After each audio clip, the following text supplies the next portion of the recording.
Die waren ja sehr gut. Der Resultat wird das Ganze gewinnen. Danach kam das Sauerei. Nach der Qualifikation ins Info auf den 19. Rang. Das heißt, kam das Sauerei, die heute im Finale war, gerade noch geschafft. Und die weiß jetzt kann sich richtig gut lassen. Und jetzt kommen ja nur die 6 Besten weiter ins Finale. Und da kann sie wieder zeigen, was sie mittlerweile als Konstanz im Weltcup aufzunehmen imstande ist. Und das sind die wieder auf der Reihe. Also Männer und Damen klettern ja parallel. Und der einzige Fahrer im Weltcup 3, 2, 1. Wir bei den Herren. Aber nicht hier nur 44 Jahre aus Innsbruck, wenn ich so viel ausgesprochen habe, aus Mexiko. Heute war also 18. Lokal und 29. ist gesagt, der letzte Saison. Wir haben mittlerweile, wir lassen den Wort auf Daten folgen, die Runde extra, das ist nicht eingebrochen, der Kopf, das war so weit ist. Am Abend werden sie noch die ganze Nacht vorne sehen, können jetzt hauptsächlich hören. Und wie schön, dass du da bist, du hast es ja kurz in der letzten Show, also der Zone wollte ich die Kletterer vorbereiten. Wie ist das, wie sind da die letzten Minuten vor dem Wettkampf? Was sagt euch vor? Ja, jemals gewisse Stimmung hat, dann aufrecht mehr, da war großer schneller, da ist auch von Zeilen nicht und selbst. Also das ist dann wichtig, dass du nicht so da einfach, natürlich, da waren manchmal die ersten Sachen auch wie auf Nacken und davor, dass die letzten Teil, die haben auch vorgehalten. Und da halt ist nur noch irgendwo das Gemüt am Boden lassen und nicht so das Gemüt anlassen zu gehen. Dann Ja, hast du das natürlich ausgerechnet, weil er weiß, ein Versuch, 4 Minuten habe ich Zeit, wenn ich die Nummer 20, 5 Minuten, wenn ich die Nummer 20 sozusagen ins Starterfeld stelle, genau ins Ziel heißt, dass ich immer 4 oder 8 Qualifikationen noch einige Zeit. Weil du nicht am Ende davon gesprochen hast, den starken Hund. Well, welcome and good morning to you. We are here in Innsbruck in the sun.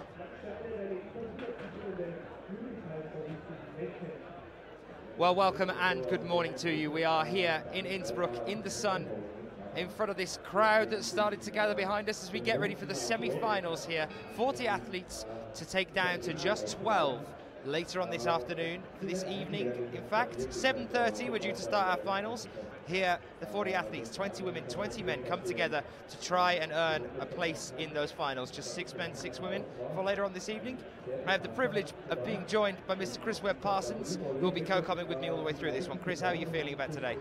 Yeah, really good to be here alongside the best dressed man in climbing, Daniel Finn. It's been a while since I sat here commentating, but no, it's great to be here. The weather is, has really come out here today. Blue skies all around. It's got snow-capped mountains in the background here, and the crowd is gathering. It's looking to be an awesome event today. I'm quite excited about these problems as well. We'll have a little talk through those in a few moments' time.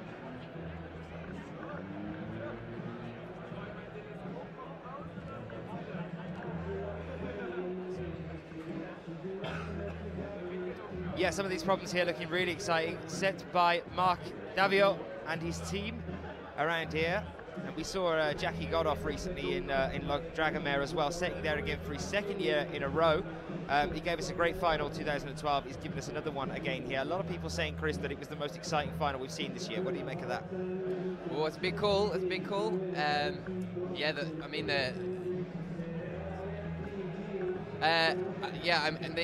the response we had when I got back here to Innsbruck, I unfortunately missed out on being there firsthand at the finals there in Slovenia, but I did see it on the live playback on the live stream, and yeah, it looked to be awesome. Jackie is a master of setting and been setting for years, one of the masters of the sport, and he always does a great job. Well, here we have the men's semi-final list as it stands. These are our start lists for today then. So starting in reverse order as per usual. So the lowest to qualify from qualifications will start first. And here it's Mauricio Huerta.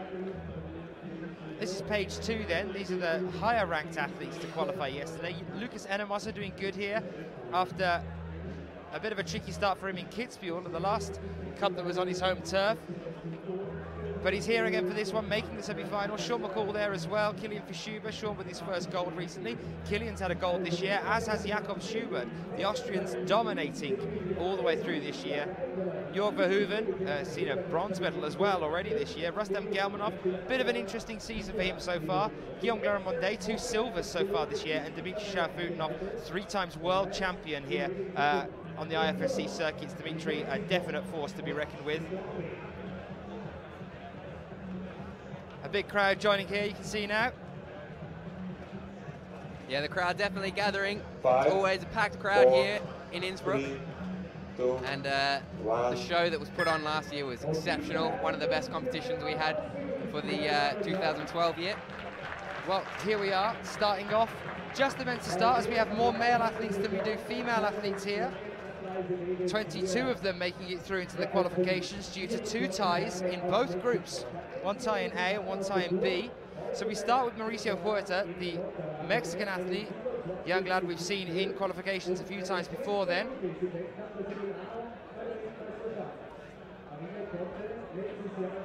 See Mauricio here, very strong climber from Mexico. One of the strongest in the field, that's for sure. Still not with the, doesn't have the best technical ability compared to some of the other climbers, but definitely one of the strongest climbers out there. Just taking his time to look at problem number 1. Mauricio Huerta then starting off here on men's problem 1. Came as high as 10th last year. Not so this year though, an equal 27th we saw him in Kitzbühel. And an 18th place just recently at Log Dragonmare, so it's looking like a frequent semi-finalist we're looking at here. This is him starting off on men's problem 1, which is the slab. Tricky way to start off on here. He's going to have to start mantling and standing up on these purple holds you can see on this orange volume he's getting a foot onto. Now, Chris, what does this route say to you if you were there looking at it yourself?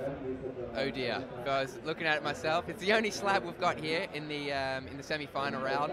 The only slab we've got here in this whole competition, in fact. You can see we've just got the bonus. It's just a taped square that's on the wall there. So he does have the bonus. He has put his hand in that to show control of that bonus. So he's got the bonus. He's still got 3 minutes 10 on the clock. So he's on the wall pretty fast. He's out there. You can see the wind's picking up, which should be helping the climbers up. It's not helping us out here in the commentating booth to get some papers blowing around, but the wind will be definitely helping the climbers out on these. There's a lot of slopers that the routes that have used for this semi-final round. So that wind will surely be helping him out. Getting a bit of extra friction on the holds.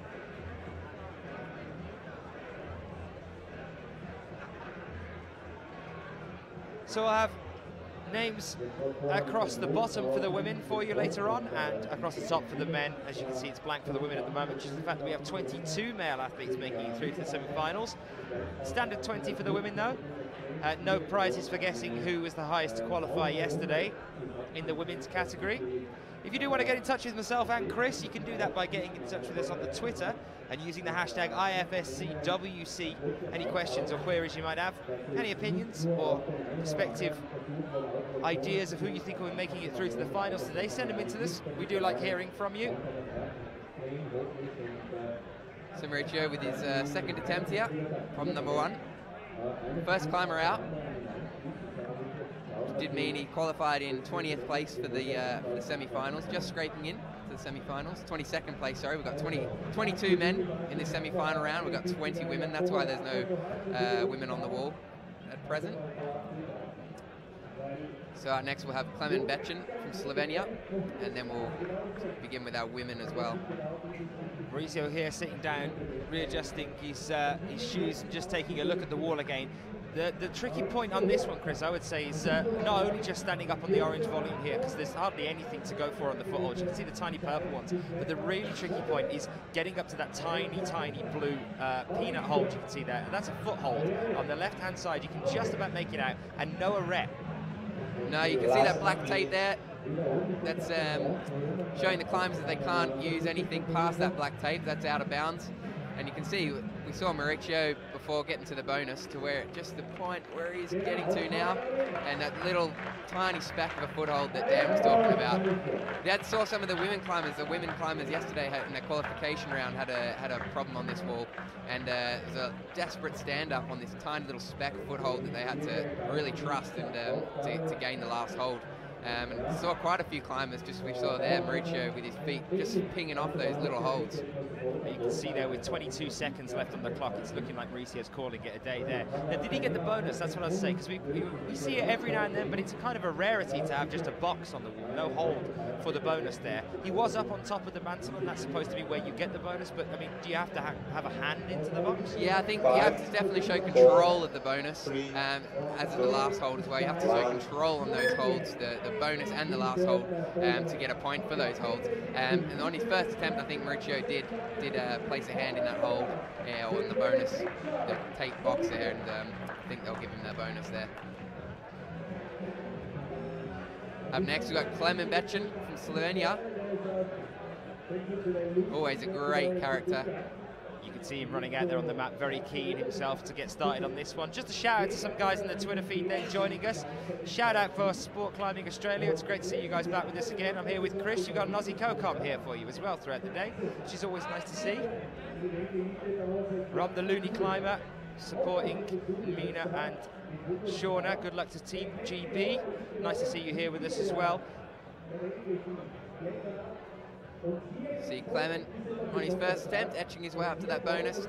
So he's got a hand in that bonus now. You can see Klemen went for it straight away to make sure that he was going to get there. A shout out as well to Sheila joining us in the chat. Nice to see you with us again, Sheila. You can see Clement's gone straight for the box there. Now, Clement's highest ranking place last year, and indeed this year as well, was 8th. So he's come very, very close to finals, but never quite pushing into them over the past 2 years. He's a great sport in climbing. You always see a smile on his face, even if he doesn't get there as well, though. I think he's one of those climbers that doesn't let the pressure or the crowd or the weight of it get to him. He's just here to enjoy it. Definitely, Clement's just out there having a blast. End of last year, I was in Magic Wood with him climbing for a few weeks, and just all the time, just a barrel of fun to be with. Awesome character, and really good for the sport. And you can see the crowd there as well, enjoying some of the sunshine under this pavilion. They'll be fine if it rains today. They were yesterday as well. We had torrential yesterday coming down. It was a bit crazy, but I've been assured today that we're looking at a completely sunny day for the rest of it, and let's hope, fingers crossed for that one, Chris, because you and me are out and about, aren't we? Yeah, hopefully it's going to be, hopefully the weather will hold off for us. We had a bit of a disaster yesterday. The fifth problem, which you probably spoke about in depth yesterday, Dan, but one of the problems we cancelled yesterday due to rain, so it was a 4-problem qualification round, yeah, it's definitely hurt some people that were already going to be in final and for semi-final, and they got knocked out because of that, and some people got bumped in, so some smiles and some frowns. Some frowns. Really, that's a shame. Clement here then, 2 minutes 30 left on the clock, and Clement's back down on the ground again.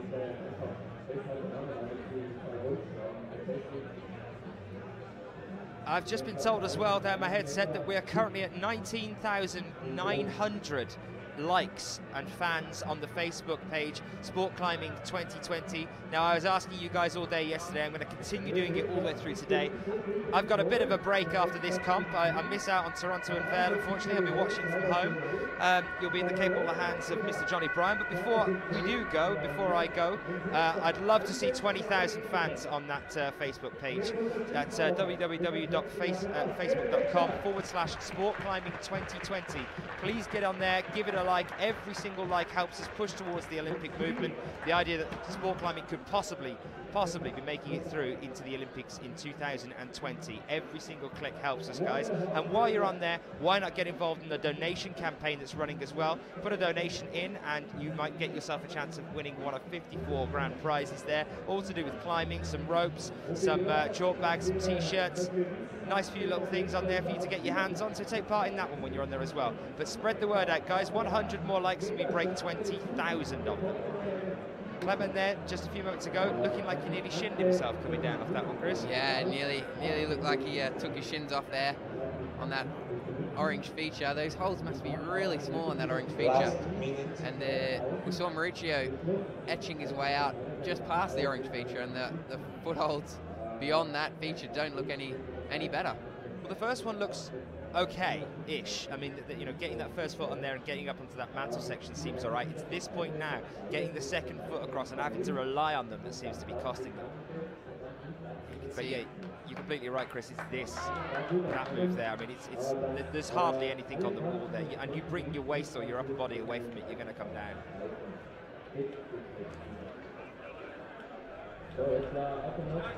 See Clement jumping straight back on. Not very long left on the clock, so he wound it down a little bit there before his last attempt, and he's straight back on this one. Already looking better. The highest rank that Clement has made this year is 10th, and he did that in Kitzbühel. 4, 3. So he has come close quite a few times to making it into the finals, but just not quite getting there enough. This is an interesting character. Jonas Baumann coming out now for Germany, you can see there. And our first female athlete then, bottom of the qualifying team, Therese Johansson of Norway. Jonas Baumann here then. Chris, what are your opinions on Jonas, just while we have a look at Therese as she starts this one? Yeah, Jonas is a super talented climber. Definitely not shy of being in the semi-finals. He's placed extremely high in previous competitions. I think he took a gold in Vale a few years ago. So definitely a force to be reckoned with out here. Definitely deserved a spot in the semi-final. Climbing really well yesterday. Didn't have the best competition in Slovenia, but pulled it out here in Innsbruck. And yeah, hopefully we can see him in the finals. Great character, and yeah, it'll be good to see him do well in this competition. Therese Johansson. We saw at the Tierra Boulder Battle just recently, competing with Alex Puccio, your other/better half there, Chris. And here she is today on female problem 1. So this one is the pop-up into a double Gaston you can see in the middle there. Once you've made it, you can then switch to the undercling. You can see there is another hold on the other side of that strange pyramid, yellow pyramid shape. And it's left hand up to the lime green, and then right hand up to the edge of the orange to start moving up there. Obviously moving your feet up as you go. But that kind of dyno into a double Gaston, Chris, and what do you make of that? Have you done dyno into double Gaston before in training? Yeah, it's going to be really interesting to see how she tackles that. If she goes for the underclings or the double Gastons. We just saw Mauricio just come off there on problem number 2. Super impressive moves, campsing through that roof of problem number 2 from Mauricio. Yeah, this is the one that you can see there in the middle of these two climbers. It's got that undercling start. It's got quite a crimpy, powerful problem. It's another deceptive beta, and this is one of the things that Mark seems to be quite passionate about. He tends to enjoy those ones that look relatively simple to read, but there are 3 or 4 ways of doing it, and some are more or easier than others. We saw some of them yesterday as well. Overhang section has a couple of ways to be done on this one, ending with that mantle higher up as well. No arret again here to use on M2. Just a shout out to some of you joining us as well. Luke Hobbs, one of my Harrogate hustlers, I do believe, joining us and giving us a shout out. You guys have become quite loyal fans over the past start of this season. It's nice to see you guys coming back time and time again, and good luck to the GB athletes here. So interesting technique here from Therese, you think, Chris? Yeah, Therese Johansson there going up straight into that right hand undercling and working her way up into these big undercling features. Bit more static here, not so much of a quick pop-up into that double Gaston. She's slowed down a little bit. Yeah, she's definitely one of the strongest girls in this semi-final round. Very strong climber on the rock. Bouldered some V12s outdoors. Maybe up there with Alex Puccio, bouldering the most V12s for a female on rock. So she's a very talented climber and definitely not shy of the hard moves. 23-year-old Therese Johansson. We've seen her come 15th and 11th so far this year, so she's starting to break it down a little bit. 60 kilograms in weight, Therese, so a little bit heavier for the female climbers. It's all muscle though, you can see it there. From Stavanger, nice place at the Boulder World Cup in Eindhoven 2009. Started climbing at 11 years old, Therese.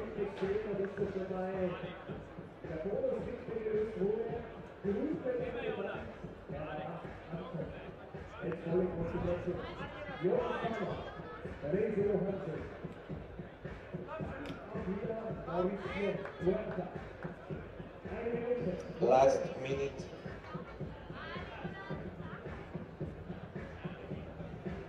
You can see Jonas just tinkering across this slab, trying to trust those feet. So a challenge for you guys in the Twitter feed then. Who will be the first male athlete to top out on men's problem 1? You can see Jonas Baumann there at the moment, moving over into that tricky section, trying to get the feet there. Now he's done an interesting thing here. He's switched his feet to use a lower one there. We'll go back to that in a minute because Therese Johansson has topped on female problem 1. Fantastic start for her here. You can see the power of the Norwegian athlete. Jonas trying again here. Now, we saw an interesting thing because here you see he's taking with the left the higher one, which is the worst it's the worst hold out of the two of them on the orange. 5, the worst foothold anyway. 4, 3, and he was relying on moving across, using the better hold by crossing behind with the right leg to take the better hold to then try and push himself up. Do you reckon that's going to be doable with the height difference? Yeah, I'm not sure. Jonas is really struggling to trust that other foothold. As he said, he could only trust the better one, but really struggling to trust the worst of the two holds on that orange feature. You're going to have to trust one of those footholds at some stage. So it's going to be your pick whether you take the good one first or the bad one first. So, but we've got the big man up next, Jan Hoyer. So it'll be interesting to see how he can stand on those little feet. Jan's an interesting one. I always love talking to Jan, and we've had a couple of chats recently, obviously, because he's just taken a silver medal at Log Dragomir. But would you say up and coming? I mean, he's been around for a while, he's done some of them, but he seems to have upped his game over the past 2 years. I mean, he nearly took gold at Vale last year, he ended up bronze. Definitely, Jan, we saw him explode onto the season sort of last year, wasn't it? And just destroy problems. So total exception to the rule. So we've got like we've got the tiny guys, the guys always trying to watch their weight. We've got the really lightweight Russian climbers, some of the Austrian climbers, and a lot of the guys really focusing on their weight, trying to get as light as possible. But Jan, just an exception to the rule. Huge dude, just crushing problem after problem. And we saw that in Slovenia, just muscled his way through each problem, shook his way out the wall and just beasted his way up there. Which is really cool style to see. Super impressive climber on the rock. And yeah, it'd be awesome to see him in the final here today. Another top then on women's problem 2, Katharina Salvine. We've seen fantastic season so far for her as well. She's starting to become a bit of a name on the women's circuit. She's starting to push into those finals now as well, which is great to see. Just a shout out to some of you joining us on the Twitter feed, to Stephen Reed and Eddie Reimer that are getting in touch with us. Ellie Reimer that's getting in touch with us. Ellie Reimer's on study leave and putting it on hold for a moment to watch the Bouldering World Cup. It's great to have you with us, and Stephen Reed as well, cheering for Therese and Norway. So Jan Hoyer getting no further than the other two guys that came out before him on problem number 1. It's looking to be a very, very tricky problem. Hopefully it gets done by someone. We saw Clement move on to his problem number 2. Not making much progress on that either. Still aiming for that the big blue sloper there in the middle of the wall, you can see. But very quick work on the female number 1 problem. It's from Kara Sørwein, a local gal here from Innsbruck. Some people in the Twitter feed saying that they're loving the problems so far that we're looking at here. It's definitely been an interesting qualification round yesterday, some really tricky problems, and it's looking like we're going to see the same thing here as well. The tough ones are still to come though, guys. We've still got those coming up. So Jan Hoyer here after his recent silver medal. And the question still stands to all of you in the Twitter feed as well. Who will be the first male athlete to top on men's problem 1? Chris, thoughts on that one? Who do you think is going to be the first one with a balance-based problem to come through? It'll be very interesting to see. It might be one of the lighter guys with the not as much weight on those feet. So that'll be very interesting. We've got the delicate footwork of Kilian Fischuba. The man never surprises, always surprises, I should say. He's very very talented climber, and his footwork is exceptional. So it'll be interesting to see him on that. My bet's on one of those guys, one of the Russians or Kilian, I think. That's going to be quite late on in the competition then. This could be a divider, this men's problem 1, to see whether the athletes get there. I'd say Tito might have a chance of getting up to it. I'd say Ned as well, Ned Fielli, because of the height. He's a technical genius from England there. The Baker, we saw him in the final here last year, the Baker. Oh, Jan making some headway now. Very interesting technique here. I don't know whether he's going to be able to hold that one. An arabesque halfway up the wall. Just adding some flair. Dancing on ice. 1 minute then left on the clock. You can see Clement there in between them working on or having a look at men's problem 2. Here he is then, this undercling beginning and moving up around the roof section. This is the one that has a bit of a deceptive beta. There are 3 or 4 ways of getting up there. Clement there just trying none of them, just a leap of faith with not much thought in exactly what he was going to do once he got up there, I think, there. Yeah, Clement, not one of the most powerful climbers in this semi-final round, but definitely a technical genius. Didn't pay off for him on problem number 1, but you saw the strength of Mauricio compared to Clement on this problem number 2. Mauricio, yeah, making it look pretty easy, campsing through those little crimps on that roof. But also getting to the same point as Clement.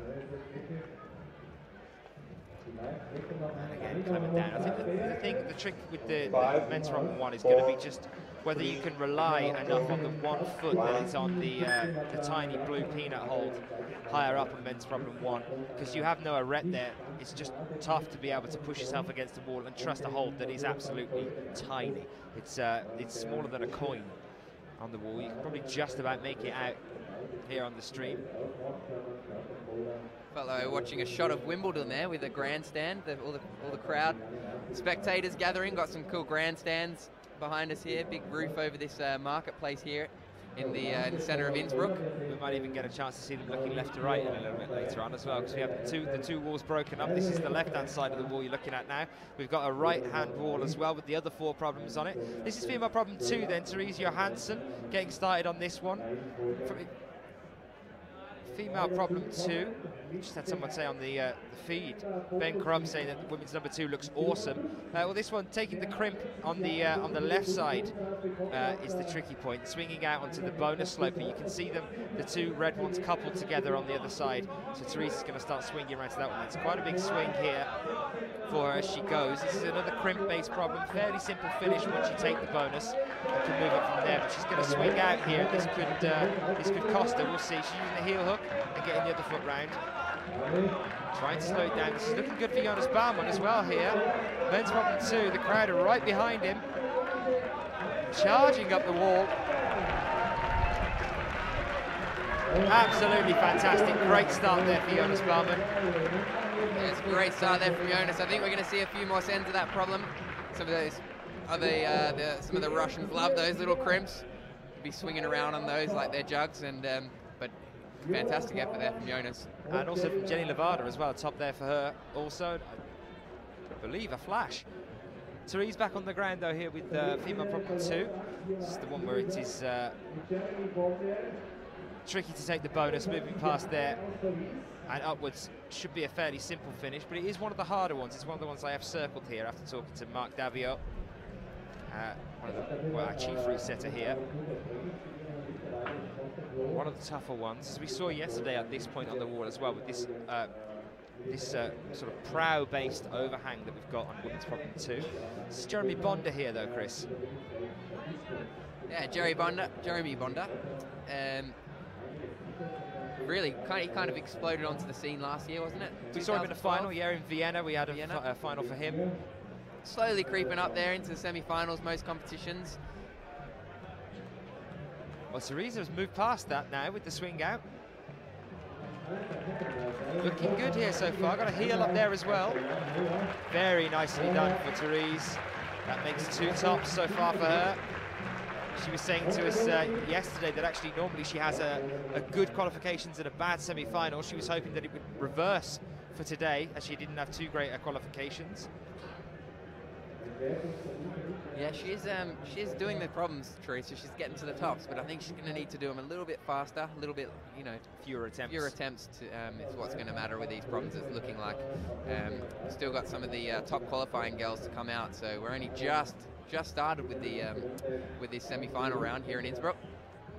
So if any of these climbers are going to want to make finals, they're going to have to be doing these problems super quick, it looks like. At least a flash, I think, out of those 4, maybe even 2, to try and secure a place in that 6, considering the caliber of competition still to come out. This is Mauricio Huerta then over on men's problem 3 now. This is a sloper-based problem as he starts to move up. It's a hard one for the men. There's an estimate from Mark here for you guys saying he reckons he'll see 1 or maybe 2 tops max, but maybe even none, he said, on this one.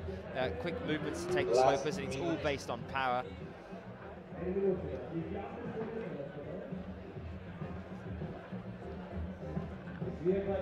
And shortly we will be going to quad screen as well, so you can see everyone as we start to fill up these walls here. For now though, with only a few athletes on the wall, we'll keep giving you the bigger shots and mixing for you. Mauricio back on the ground. Jeremy just about to start again on another one here, just getting up. Not too long left on the clock, only 30 seconds left. Jeremy Bonder up into that tricky point on the wall here.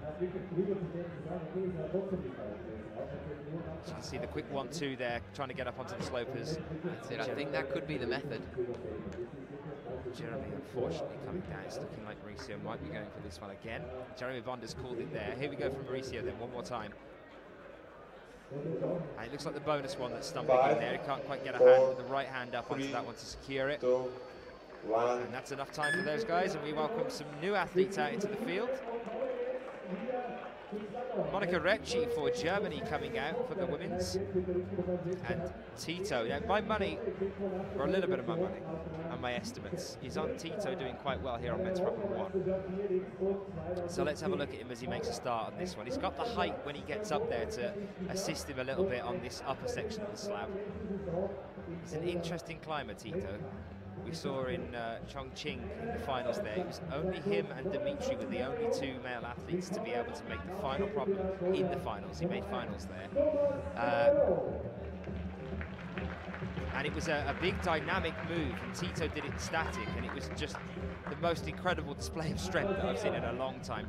Really big swing out, just managed to hold it, just would not let go, and he got a top out of it at the end as well. Oh, look at the big man, Jan Neuer, crushing those crimps, making this problem look easy. It's going to be a casual top out here from the big man, Jan Neuer, I think. Yeah, he's looking good, really, really strong as well. That's a flash. Just as I said, I think we're going to see a lot of sends of that problem number 2 for the men's. Katharina Sarvine here. We saw her at Kitzbühel just recently, making it into the finals. Actually, she's won Kitzrock. She won it last year. For the past 3 years at Kitzrock, she has been moving her way up the podium. So 3 years ago she took bronze, 2 years ago she took silver, and then she took gold last year and made it to the finals in the IFSC circuit. So definitely picking up her climbing style, becoming more and more experienced. One to watch out for in the future, Katharina Sarvine. We'll watch out for her now even as well as she tops out there. Fantastic effort, and also from Monica Recci at the start of this comp.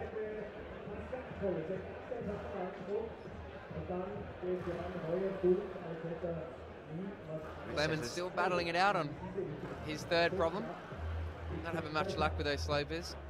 Not seen anyone manage to get up this problem yet, or even grab the bonus.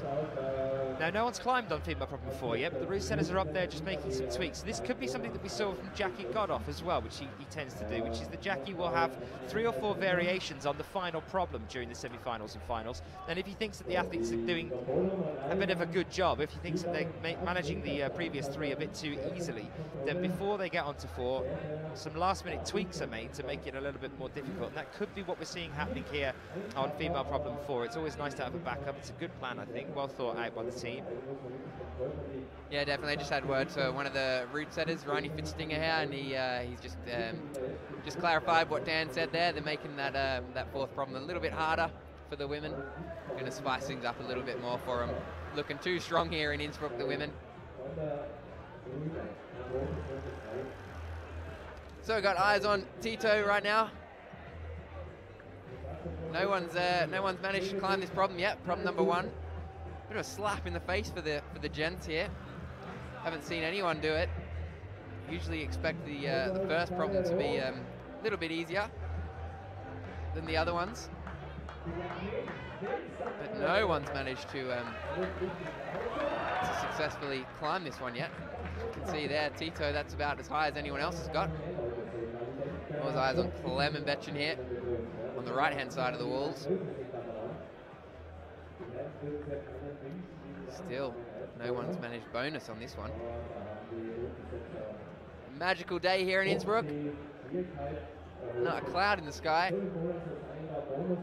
Yesterday weather was a bit grim. Today, absolutely spectacular weather. Crowd all enjoying the competition here. Nice cool breeze blowing. Hopefully makes it a bit easier for these climbers to hold these holds, especially on that problem number 3 with those desperate slopers. Tito up with another attempt. Is Tito gonna fulfill my my prediction, or is he gonna be? Am I gonna be disappointed here? Oh, looking good. Oh, nearly there. No.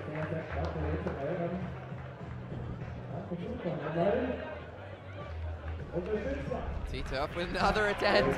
How long on the clock? 16 seconds. 15, he's counting it down here. Let's just stay with him until he... Some speed climbing here. He's pulling a Puccio, Chris. There's a crowd right behind him already. We're only semi-final round here, and the crowd are right into this competition. Unfortunately not. So still undefeated, men's problem 1. Kerry Cooper was asking in the chat on Twitter a few moments ago, who are the route setters here? Well, Mark Davier leads the team as the chief route setter. The other 3 men that are with him are Reini Fichtinger, that we saw in Chongqing earlier this year, Martin Hammerer and Jacobo Larcher as well. Those are the 3 other guys, team of 4 of them that are setting here. So hopefully that answers the question for you. New athletes out there, Michaela Shalazin and Anna Taripa coming out for us now. We're starting to fill up the wall. Now we are on to, well, we have filled the wall. We're on to problem 4 for the men's.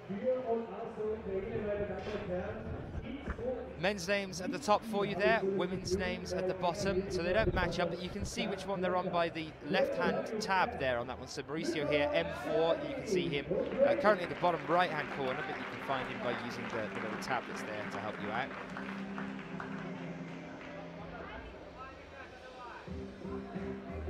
Therese Johansson battling it away on problem number 3. She's had a good run so far, climbing all the problems, number 1 and 2. She's on to the 3rd one. Can she make a successful attempt to this one? Battling it out on these desperate volumes. They used these volumes here last year in this competition.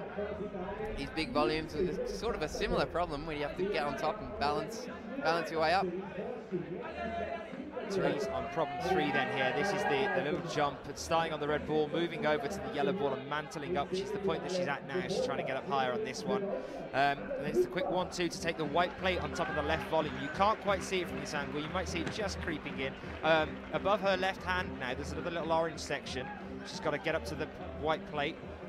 And it's a lot more static than I expected to see here, but she's taken it, and now it's looking like she could have this. Therese looking really, really good here so far. Yeah, definitely surprised there. I was expecting her to spring off of that big yellow volume there, but she's managed a static way of doing that boulder. Super impressive. A top for Jenny Levada as well there, fantastic. And F3 was supposed to be the one that the route setters were planning on being the most difficult here. So yeah, I think that's definitely what they were doing a few moments ago, just maybe making FEMA problem 4 a little bit harder in the hope that it's going to be tricky for them. Otherwise we could have a bit of a worrying situation here. Well, with us not being able to go to countback as there were 2 groups in the qualifications, how will it be decided? That's the question to us here.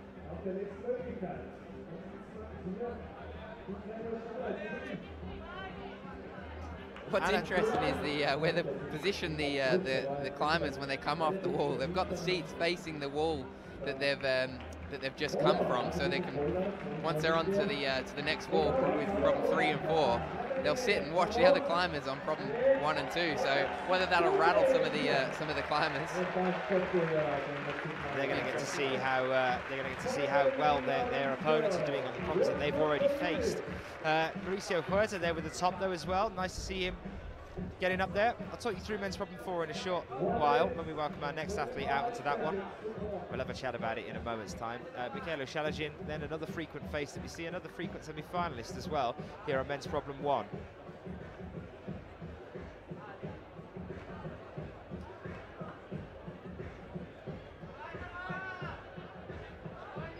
can we see Kylo make any progress on this number 1? Doesn't look so. Will it be done? It's problem number 1. The slab. Have they overcooked it? Last minute. And Anna pulls off again. her female number 1. So far, all the women climbs have been done. Still got number 4, which we just saw the route setters tweak, make a little bit harder. Shaking in their boots a little bit. See the route setters stressing a little bit. Hopefully, haven't made them too easy. We will see. See Graham Alderson down there, bottom of the screen. One of the IFSC officials. Follows the bouldering circuit around everywhere. Kylo, straight back on again. 17 seconds to go.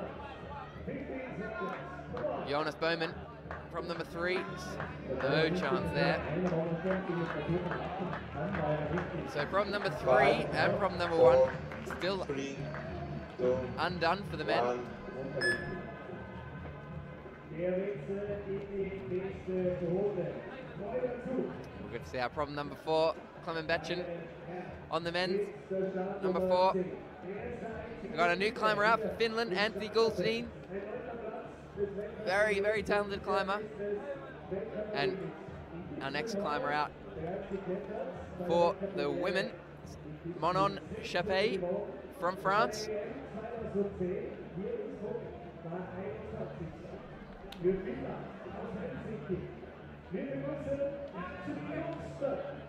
Anthony Golston just about to pull on here, and he's away. Can this problem be done?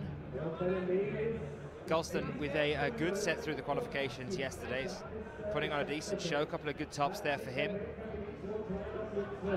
They're definitely not one of the strongest competitors, but definitely one of the most technically talented climbers. You're talking about that is Golston? on the circuit. Yeah, definitely. He's an amazing climber. Well, last year was definitely an all right year for him, a good year, I'd say. 12th place and a 9th place was the highest he came. Not too far away from making the finals, but this year, a little bit of a difference. The highest he's done this year was 16th, and at the last comp in Logdrag, he was equal 43rd, Chris, so quite low down there in the group. Yeah, that's the way it goes with Jackie Godoff setting. You either love it or you hate it. Some of the better climbers in the competition. Jan Hoyer was looking really good there. He made it up to the bonus and got a little bit higher, but just couldn't quite cling on to it. Massively powerful moves on this one. Based all around the strength in the hands of pinching those slopers. And let's see whether he can be the first to get up there as well. Men's problem 4 then, we have Clement Betchen on that one. This is the tricky one, bit of a technical problem there for you. Crossing to match on the first pyramid. So it's left hand up, then a toe hook on the bottom. You can see the lower pyramid there on the left-hand side, the elongated one. A little bit of a toe hook on there to allow you to match by crossing your hands over with the right hand. Left hand up to the bonus, heel hook on the right, orange then, and then up for a pinch at the top. I'll talk you through it the next time you see an athlete on that wall. Kachisawan though, on a female problem 3 at present. Yeah, Andy Goldstein off again. So it's Karasawan on her second attempt. Monorecci on the wall as well. Kara, look at that. That's such a cool move, that dynamic move. Saw Teresa static her way up to that.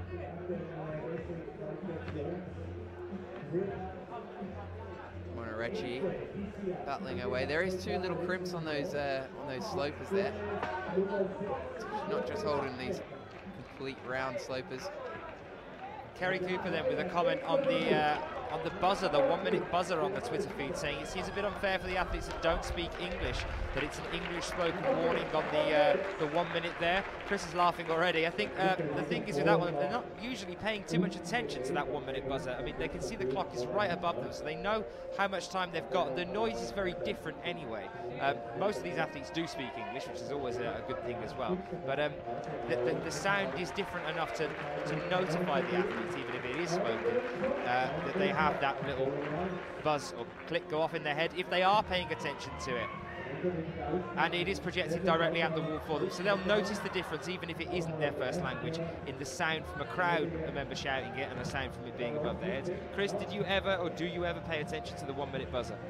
You hear it, but I don't think you listen for the language. You know what it means. Otherwise, he'll be in the whole last minute. All the different languages of saying 1 minute might take up the whole minute. So the one thing that I'd say about that one is it seems almost a little bit. The only problem that I have with it is that it's so depressing. The guy that's speaking it is like 1 minute. And I think, you know, at least get some excitement into that one.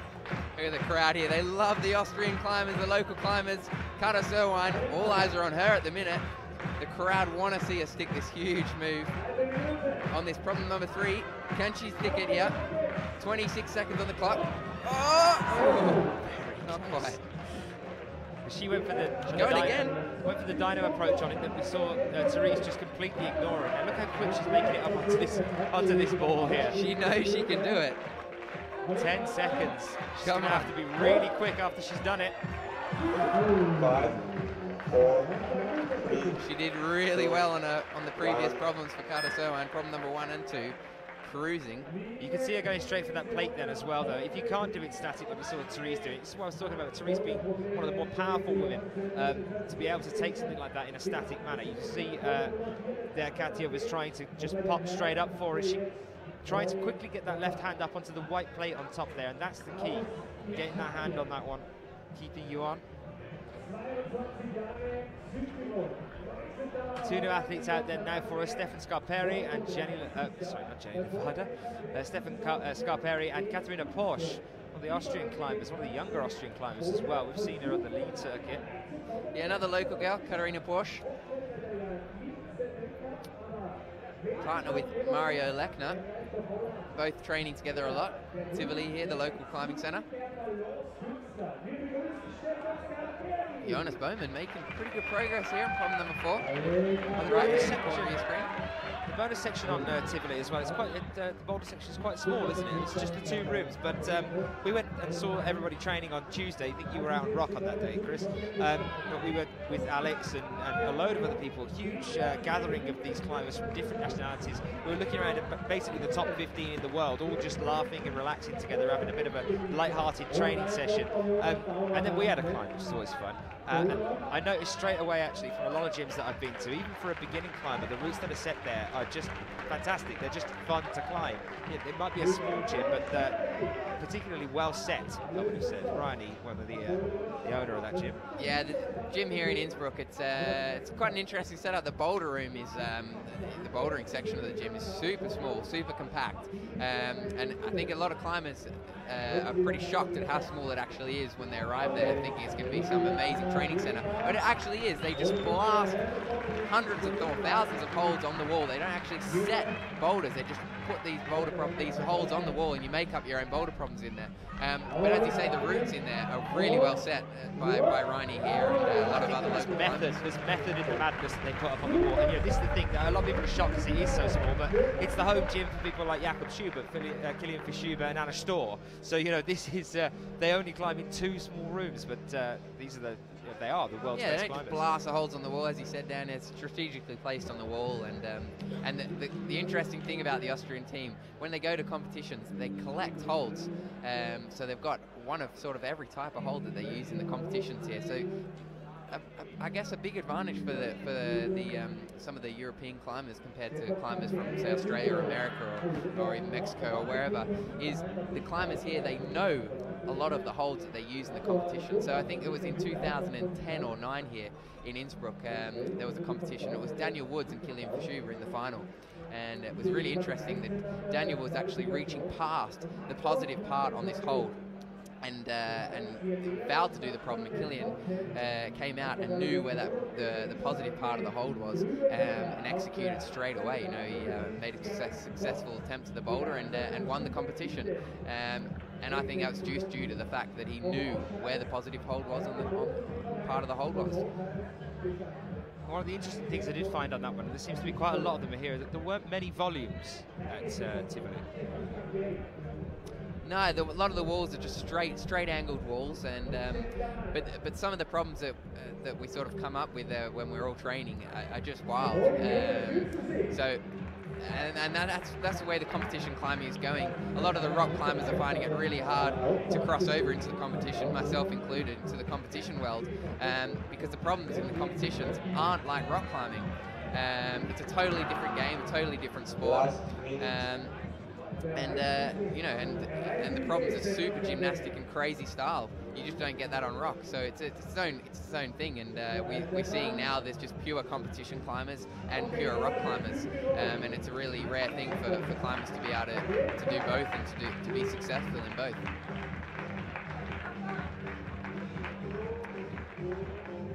So I hope you're enjoying this live coverage here, all the way from Innsbruck, Austria. We've got the semi-final round happening for the World Cup here. Had the qualification round yesterday. We've got finals to come later on this evening. Only 6 of these top 20 climbers are going through.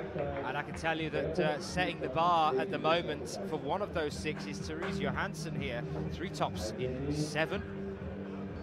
5. It's the one to 4, the benchmark for the women's, and for the men's, 2, a bit of a different category there for the men's. It's Tito and Clement with 1 flash apiece.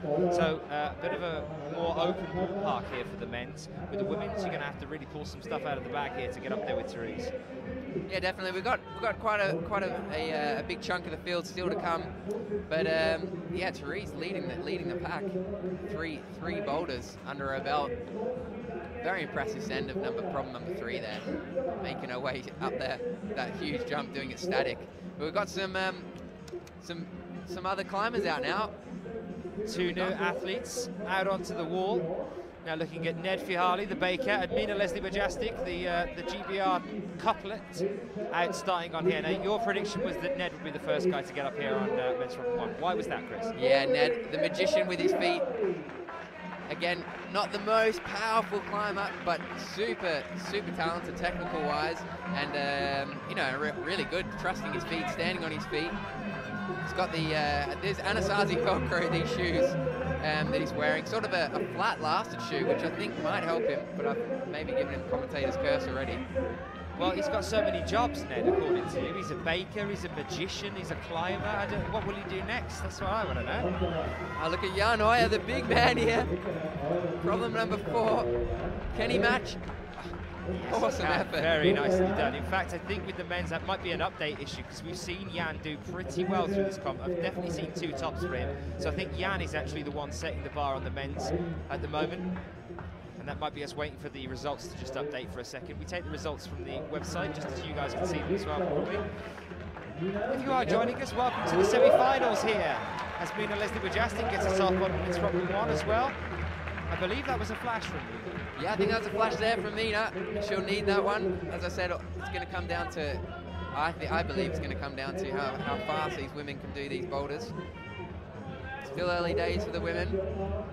Mina having a little bit of a mare yesterday, qualifying through. She has been a consistent semi-finalist this year, which is great to see, stepping it up from last year. She was really struggling in competitions. And she wants that final as well. Every time I speak to her, she just, you know, it's the dream come true thing. I mean, I know, Chris, that's one of your own personal targets all the way through the comps that you've been doing here, and it was great to see James get in there recently as well. Monica Recchi was on the wall now, won her first final just recently as well. Yeah, Monica Recchi, definitely a very talented climber from Germany. She tries to tackle this problem number 3. Only seen a successful attempt there from Therese Johansson, using a static method. And you can see Ned there on top left of your screen, Ned the baker, all the way from Great Britain. He missed out on the Slovenia comp, said he just wanted a little bit more time to prepare for this comp. He wasn't feeling it the last couple of competitions, so he hasn't made a semi-final this year. So this is his first semi-final this year. I don't know if he's going out to Toronto in Canada or Val, so he'll be wanting to perform well in this competition. As I said, he missed out on Slovenia, so yeah, he'll be wanting to do well in this competition. I think the really hungry one in this competition, the one that's going to be desperate to come out and just nail it all the way through, is going to be Killian. And I know that kind of goes without saying, as he is, you know, one of the best climbers in the world. He's been up in the number 1 or number 2 for a very long time. I think this year is the first year he's dropped down into 3rd since 2006. So he's a massively known, and you probably all know him already. But I think the reason he'll be hungry is that he failed to make finals at the last comp. He didn't get through into Kitzbühel either in Austria, and also he was the gold medalist here last year. So this is his last chance, really, on a Bouldering World Cup in front of a home crowd, especially considering his face is plastered all around this city advertising the World Cup. After not doing too well at the previous two, taking 1 gold so far this year, he's going to be desperate to come out here and just nail everything. Definitely, Killian will be wanting to put on a good show. As all these climbers out here, but especially Killian, he is the poster boy for this competition. So he'll be wanting to perform, as is Anna Storr. She's the poster girl for this competition as well. Sort of the king and queen of competition climbing, Anna and Killian. The crowd right behind all these Austrian climbers. We saw Kata Serwine just come unstuck on this problem number 3. And it is packed here now. I don't think you can get a single other person into the square. I mean, the seats are all ramped, and so's all the walkway behind us. Brilliant crowd turning out here in the sunshine. And Lucas Cobb has tweeted a picture from it, so he's obviously in the crowd. 5. Ben Grubb saying, great start by Mina, nice work. Support there for the Brits. 1. And Ale the baker, slash magician, slash climber, slash jack of all trades, Ned Fihali.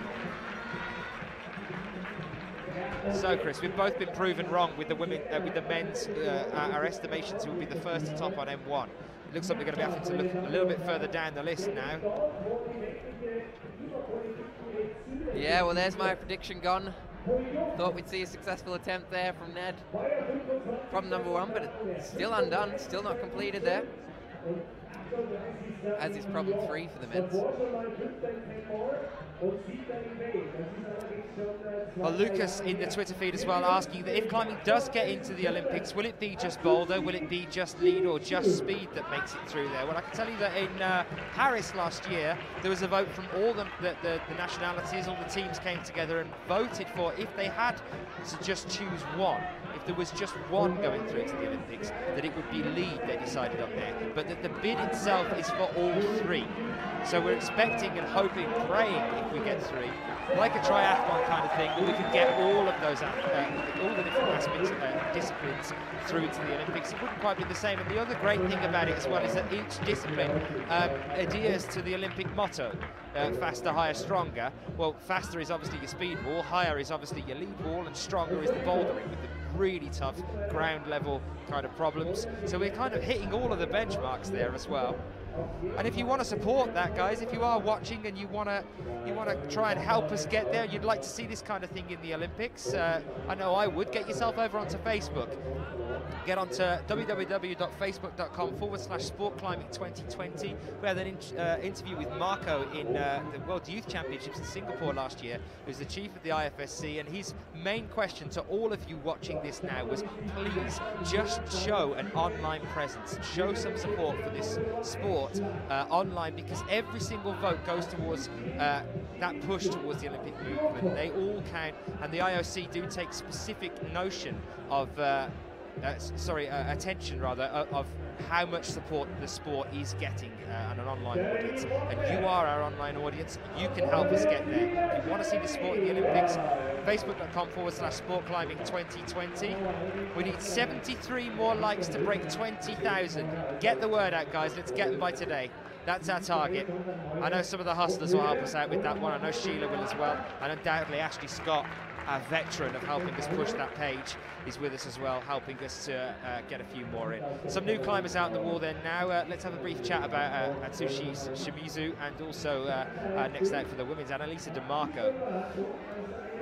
So, Atsushi Shimizu, Chris. We saw Atsushi Shisi. Are you struggling? Struggling, mate. Sorry. Atsushi Shimizu. Atsushi Shimizu. Didn't see a huge presence for him last year, but definitely a very talented climber. Super gymnastic, crazy style, really fast with his footwork, very strong climber. But not making much headway on problem number 1, as we haven't seen anyone. Well, the interesting thing is that this is actually his first semi-final for us, the first time he's made it through. This year he's had a bit of a mixed bag of results.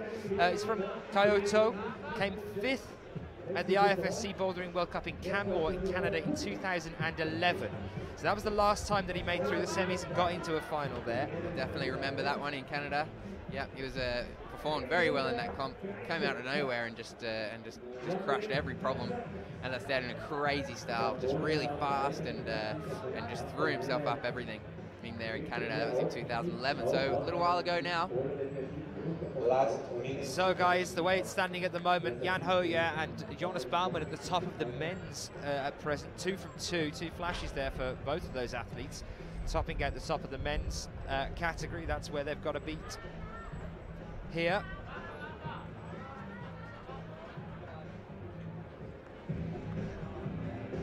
And 4 bonuses from 6 is Jan Hoyer's bonus score as well.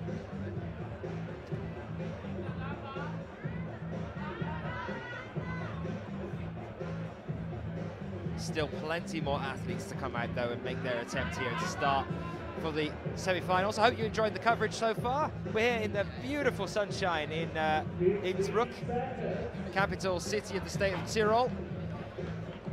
One of the 9 states that make up the Federal Republic of Austria. 5, Probably the most famous sight 4, around here is the Golden 3, Roof.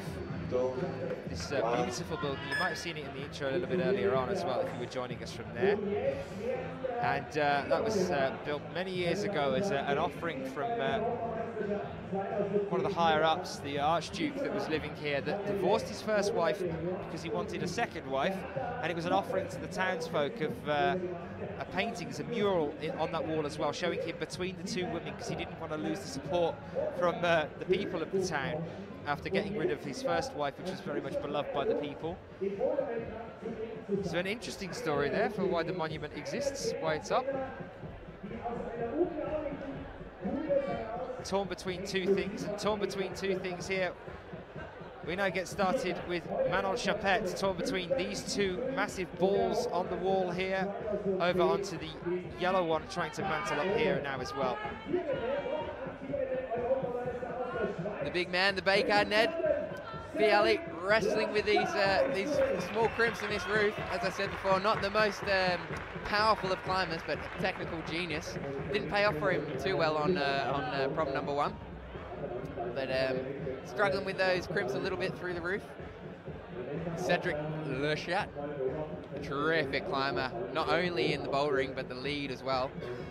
Making finals last week in Slovenia. Definitely a force to be reckoned with, and definitely a podium contender here in Innsbruck. Definitely, he was there at Kitzbühel as well, remember, in the finals there too. He's done fantastic all the way through. Yeah, Cedric, not shy of the odd podium. Definitely not shy of the finals either. Just see, struggling with his problem number 1. We haven't seen anyone do this problem just yet. Mina, Leslie Wood-Jasic looking for that last hold. Oh, she's got it. Very nice work there from Mina Leslie Wood-Jasic. Just an update then on this this question about the Olympics on the Twitter feed, asking whether whether the climbers would have to compete in all 3, because not many lead bouldering climbers compete in speed as well. Would they have to do all 3? No, they wouldn't. They are separate disciplines as well. We do see some crossover.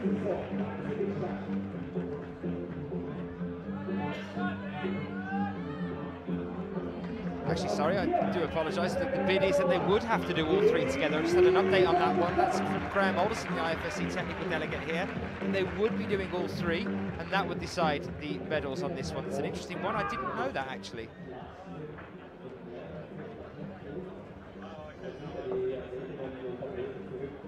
And Lucas saying, don't you think that the bouldering is more of a crowd pleaser? It's more exciting to watch. That he loves lead and speed, but the bouldering is where it's at. From my humble opinion, it is my favourite discipline of the 3. It's the one that gets the most exciting in my mind, towards the finals especially, when you know that if they can just make that one move, that it's going to change the medals completely. We've seen it all the way through this year, coming down to the last boulder problem as well in the finals, to decide who medals, you know, let alone who takes gold. It's who's going to be on the podium. It's been some really exciting occasions. Some of the other really exciting ones, if you want to watch them on the YouTube there, get on and watch Paris. Bercy there as well. The bouldering final in that one was just fantastic all the way through. The routes were incredible on the boulder problems there. And yeah, I'd agree. I think bouldering is a massive crowd pleaser. But you know, lead is seen as the more traditional style of climbing. It's been around longer. Bouldering came into existence as a training method actually for lead over in Boulder in Colorado, believe it or not, and then started to progress into a sport in its own right, or a discipline rather in its own right. And then speed is kind of like the odd one out for the bunch, really, isn't it? I mean, it's a very specific set training regime for that one. It's a set route around a 6C in terms of difficulty, and it's easier the quicker you go on speed as well. But speed climbers tend to just train primarily and only on the speed wall there. One route never changes, and just try and do it as fast as they possibly can. It's amazing to watch, but it is just down to speed then as well. So there's some nice differences between the disciplines, but for me, yeah, I'd agree that bouldering is the most exciting one, crowd pleaser wise.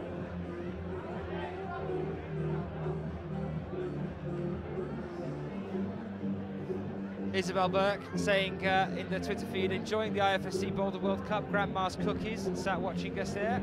Very nice. Swedish chocolate as well. It's all a good Saturday for you. Lucky thing.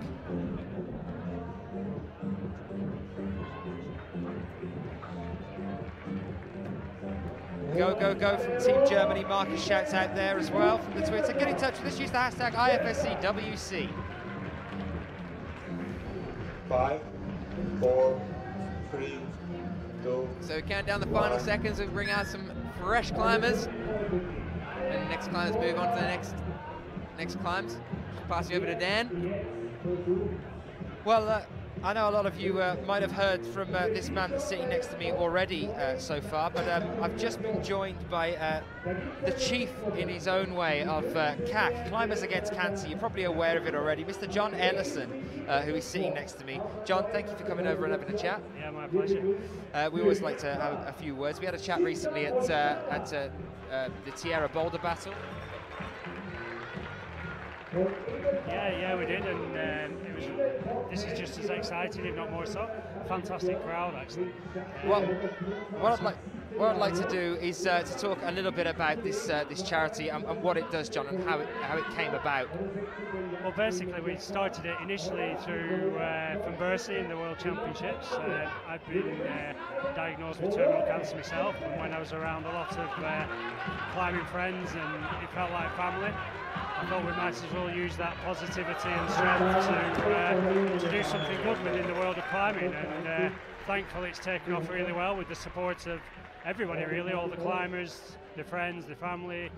It's massive, it's massive. It has got massive very, very quick. Tell us now how much we're looking at in terms of where this money that you've managed to mass in a very short amount of time. What's the peak at the moment? Well, since we launched the website, well, Sean and myself launched the website in January. The latest sort of total currently is around £85,000.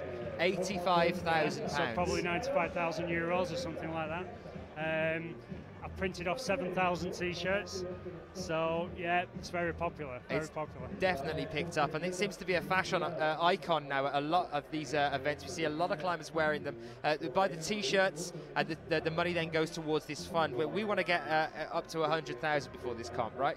Oh yeah, no, that'll be easy. That's on the cards. I think pretty soon we'll be around the 100,000 mark. We're ready to start donating, because I know a lot of people have asked about donations. The first donation, as it is, will be in Australia in June.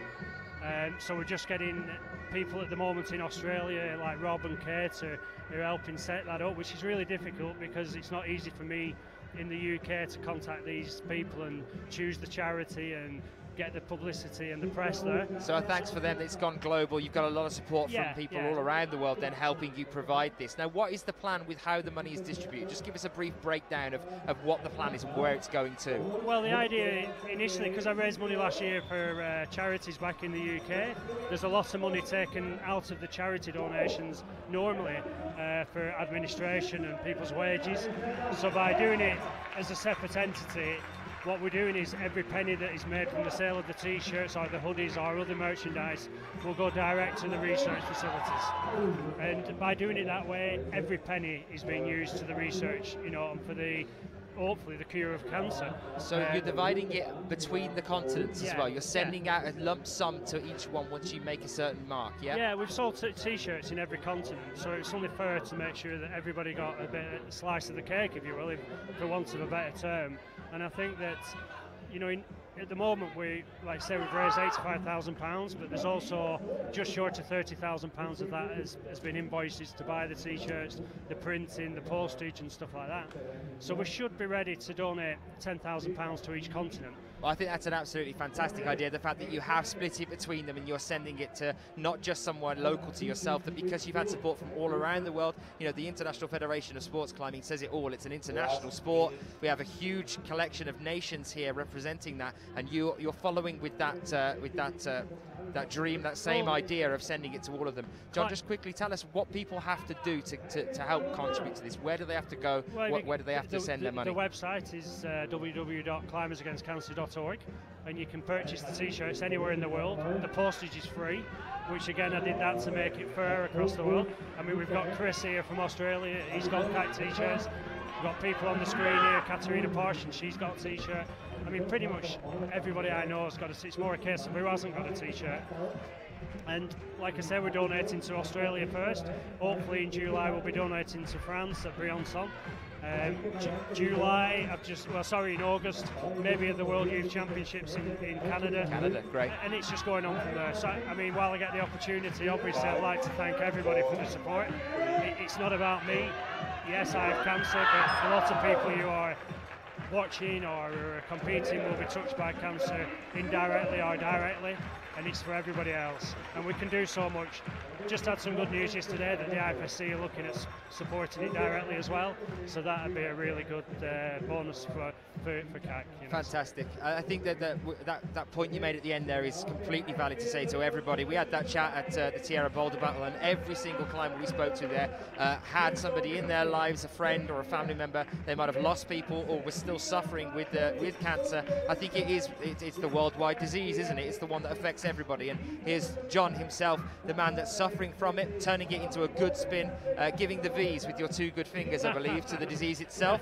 V's to the disease, deciding that he's going to start pushing out as best as he can to support anyone worldwide that might be suffering from that. So guys, get yourself onto www.climbersagainstcancer.org and buy yourself a t-shirt. You can train in them, wear them out in public. They're quite fashionable, they're quite snazzy. I've just bought two. Mike's got one.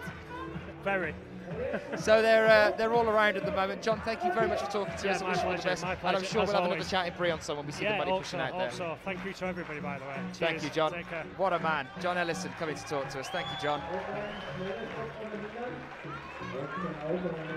We are back on the wall then, guys. A nice little brief chat with him. Thank you for coming over there, John, having a chat with us. And we're back with some names that you'll definitely know and love. It's Jakub Schubert and Mina Markovic out here now on men's one and women's one, coming out to show us possibly how it's done here. In a few moments, I'm going to walk over to the results board and I'm going to have a bit of a check-up and see exactly where we are in the standings, what we're needing to get to make those all-important 6 places. Any information that you're after, any questions you might have, any remarks on talking to John or to anyone else that might be here, send them in on the Twitter feed for us as well. That's hashtag IFSCWC. And we'll have a bit of a chat to you there as well. It's great to see so many of you constantly coming back and joining in at these competitions. Let's make climbing the worldwide event that it needs and deserves to be.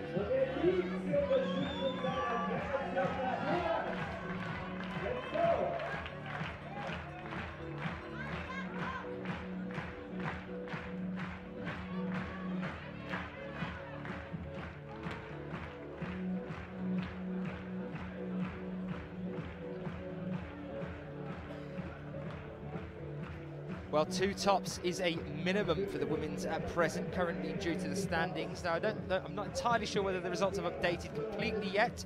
We are taking these from the website, but at current position, it's looking at 2 tops as what you need to be able to get in, 2 from 3. And the top 3 men is 2 from 2 as well, so 2 flashes are what you need. Jakub Schubert still struggling away on men's problem 1 here. We saw him having trouble with this particular wall during the qualifications yesterday on the slabs. It's interesting to see Jakub with this one. The interesting point about that is that Tivoli, the gym that we were talking about earlier with Chris, actually doesn't have a slab. in the entire gym. So those two walls, it's Jakob's home gym, it's Killian's home gym, and Anna's home gym. It does not have a slab wall. So maybe that's what's the reason that we're seeing Jakob struggling here. And no one has topped on men's one yet, though. Jakob here just brought his hips away a little bit too much at the last there. 2 and 4 are the ones for the men's that have had the flashes. So it's whoever manages to get a top on men's problem 1 is going to be the one that's in the real good stead for the rest of the comp. Chris, how are you finding it so far? What do you think of these problems? Yeah, I mean, I love the problems here in Innsbruck. The last year they were fantastic. This year they're fantastic. Definitely, I wasn't the biggest fan of the problems in Slovenia, to be honest with you, even though Jackie is a genius setter. But no, the problems here in Innsbruck are always very pleasing to the eye and great for the climbers. All the climbers love the problems here in Innsbruck. See Jakob putting his hands in the air. No idea what to do on this problem number 1. Mina, oh, super close. Problem number 3.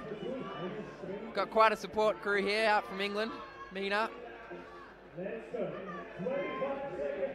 35 seconds left on the clock. 20 seconds, I should say. Mina off with another attempt. Can she stick this huge jump? Oh, so close. Unfortunately, no go there. Ned have not much luck in the semi-final round. Just surprising from the big man. 4, 3, 2, 1. Mina going for a last-ditch effort there. That's all right.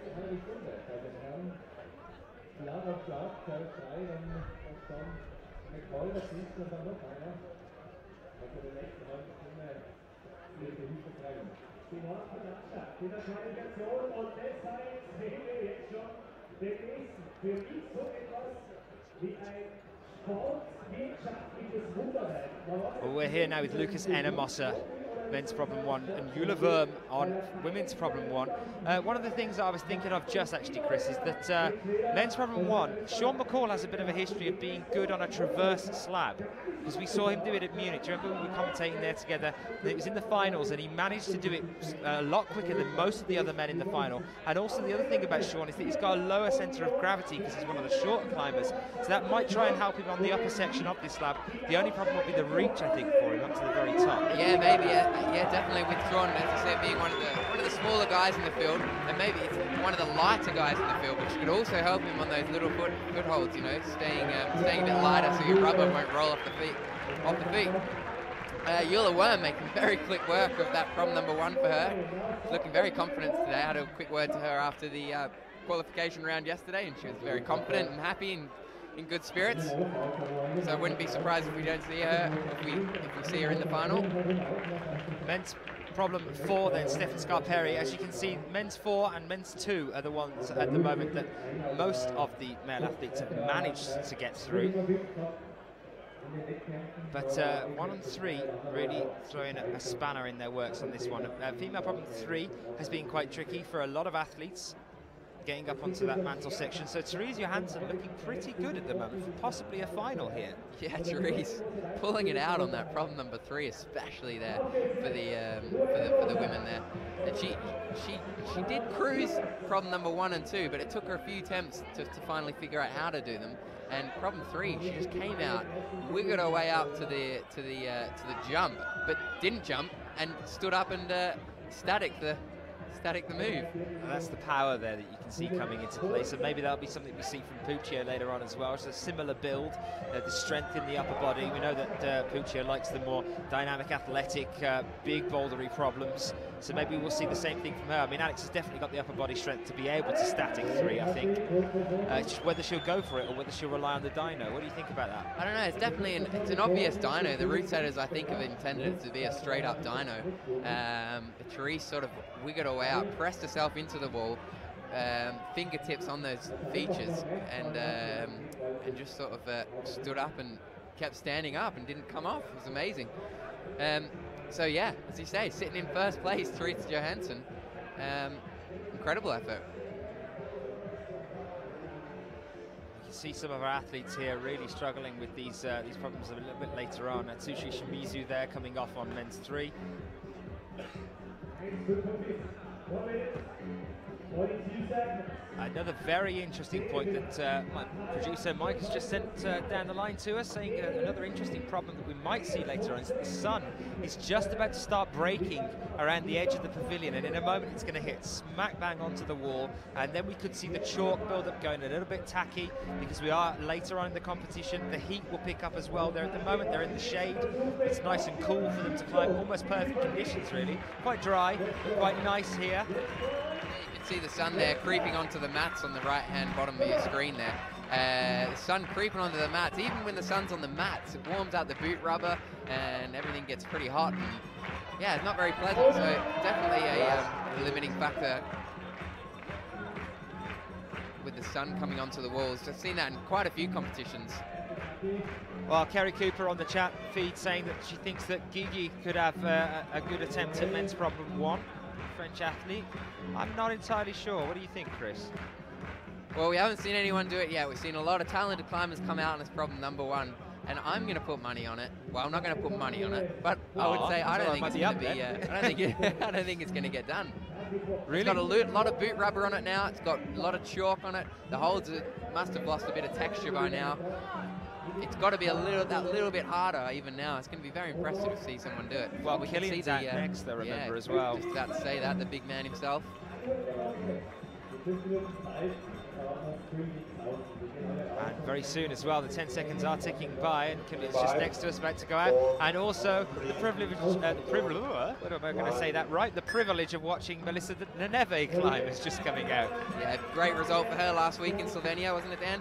She climbed very well, made the podium, 2nd place.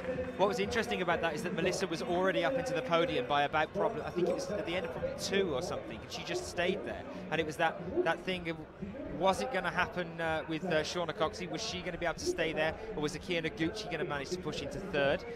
It was also interesting to see that Anna Storr, although she did come down to the last problem, all she had to do on the last one was get a bonus. If she got a bonus on the last problem, Anna Storr took gold. She thought she had to top, but it was just down to the bonus.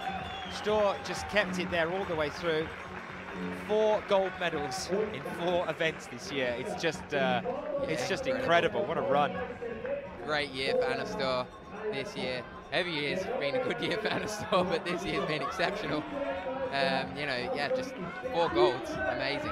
Just compare Anna Storr to a fine wine.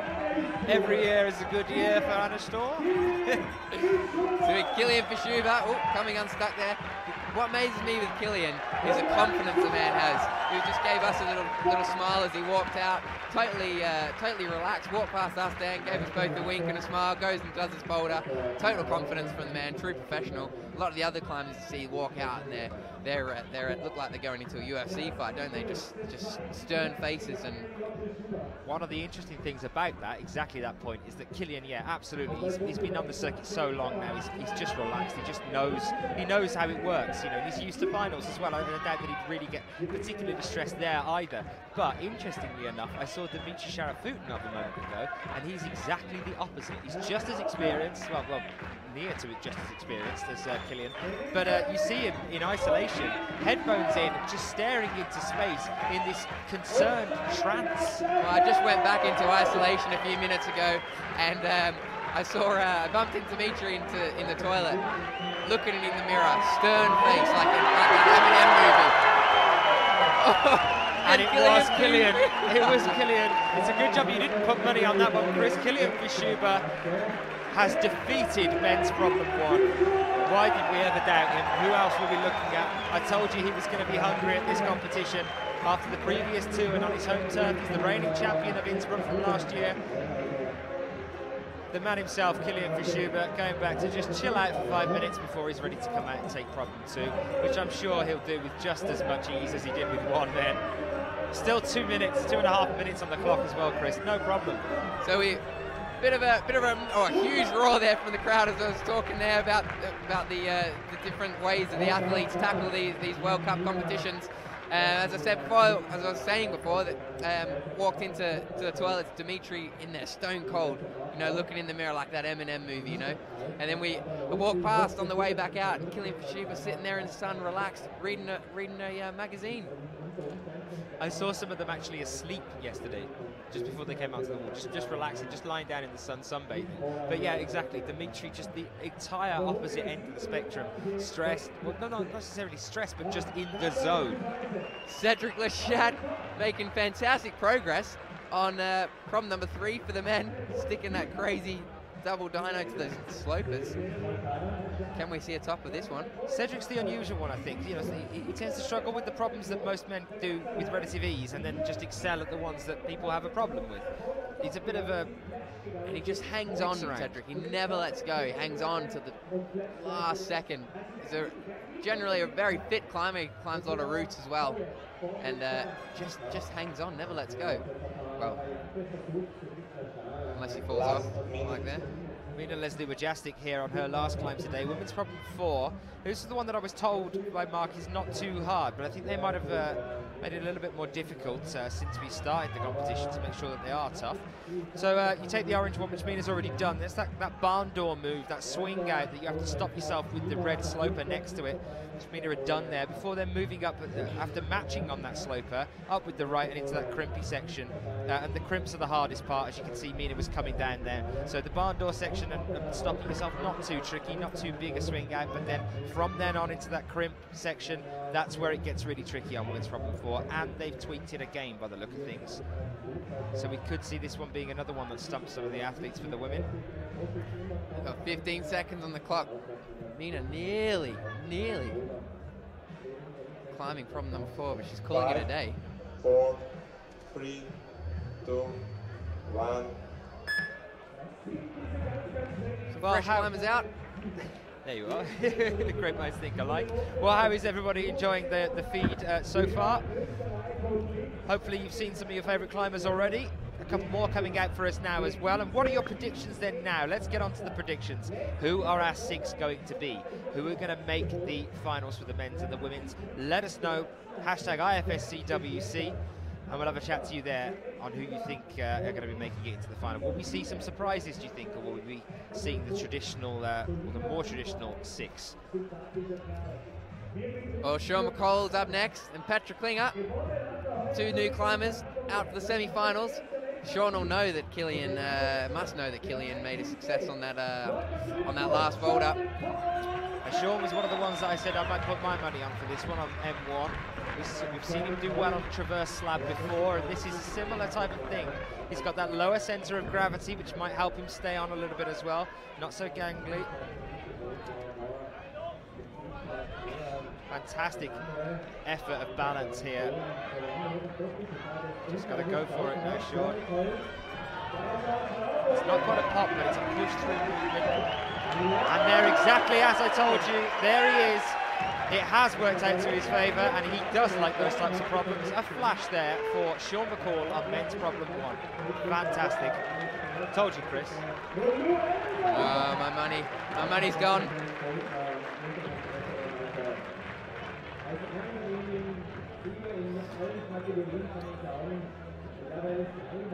So Ao Ono from Japan, eyeing up this crazy move here. It's a crazy jump to these slopers on top of these features here. We saw Therese Johansson, the only climber to do so far. She's done it statically. Seen all the other girls trying to jump for it so far. Neither woman has tried to go to those volumes static yet. Everyone's really throwing themselves up there. So Teresa still sitting in first place with 3 problems under her belt. So very quick work of problem number 1 for Sean McCall, the only flash. We saw Kilian Verschuver climb the boulder just before him. It's the first climber to do so. And Sean come out, made it look like a walk in the park. Dan's prediction. Got it right.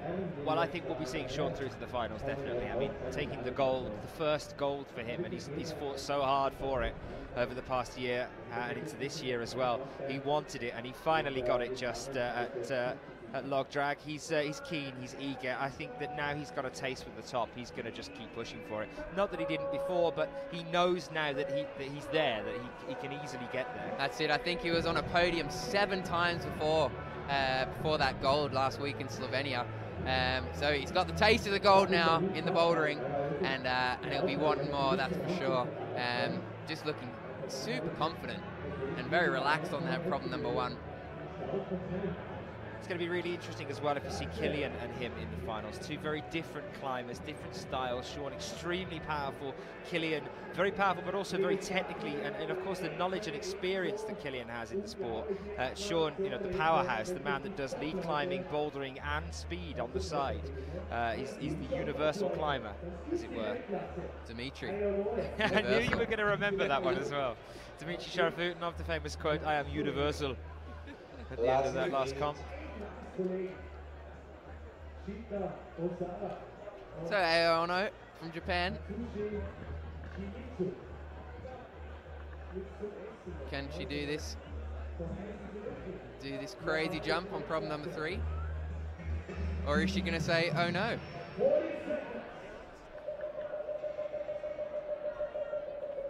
Paul Hyams in the chat asking how do the countries get these events? You know, we've seen a couple in France, we've seen a couple in Austria this year, none in the UK. What's the deal? Well, I can tell you that the countries get together and the representatives bid for the events. They bid to have the IFSC come and shoot and have their competitions, hold their competitions on their turf. And obviously we've just not had any bids really from the UK this year.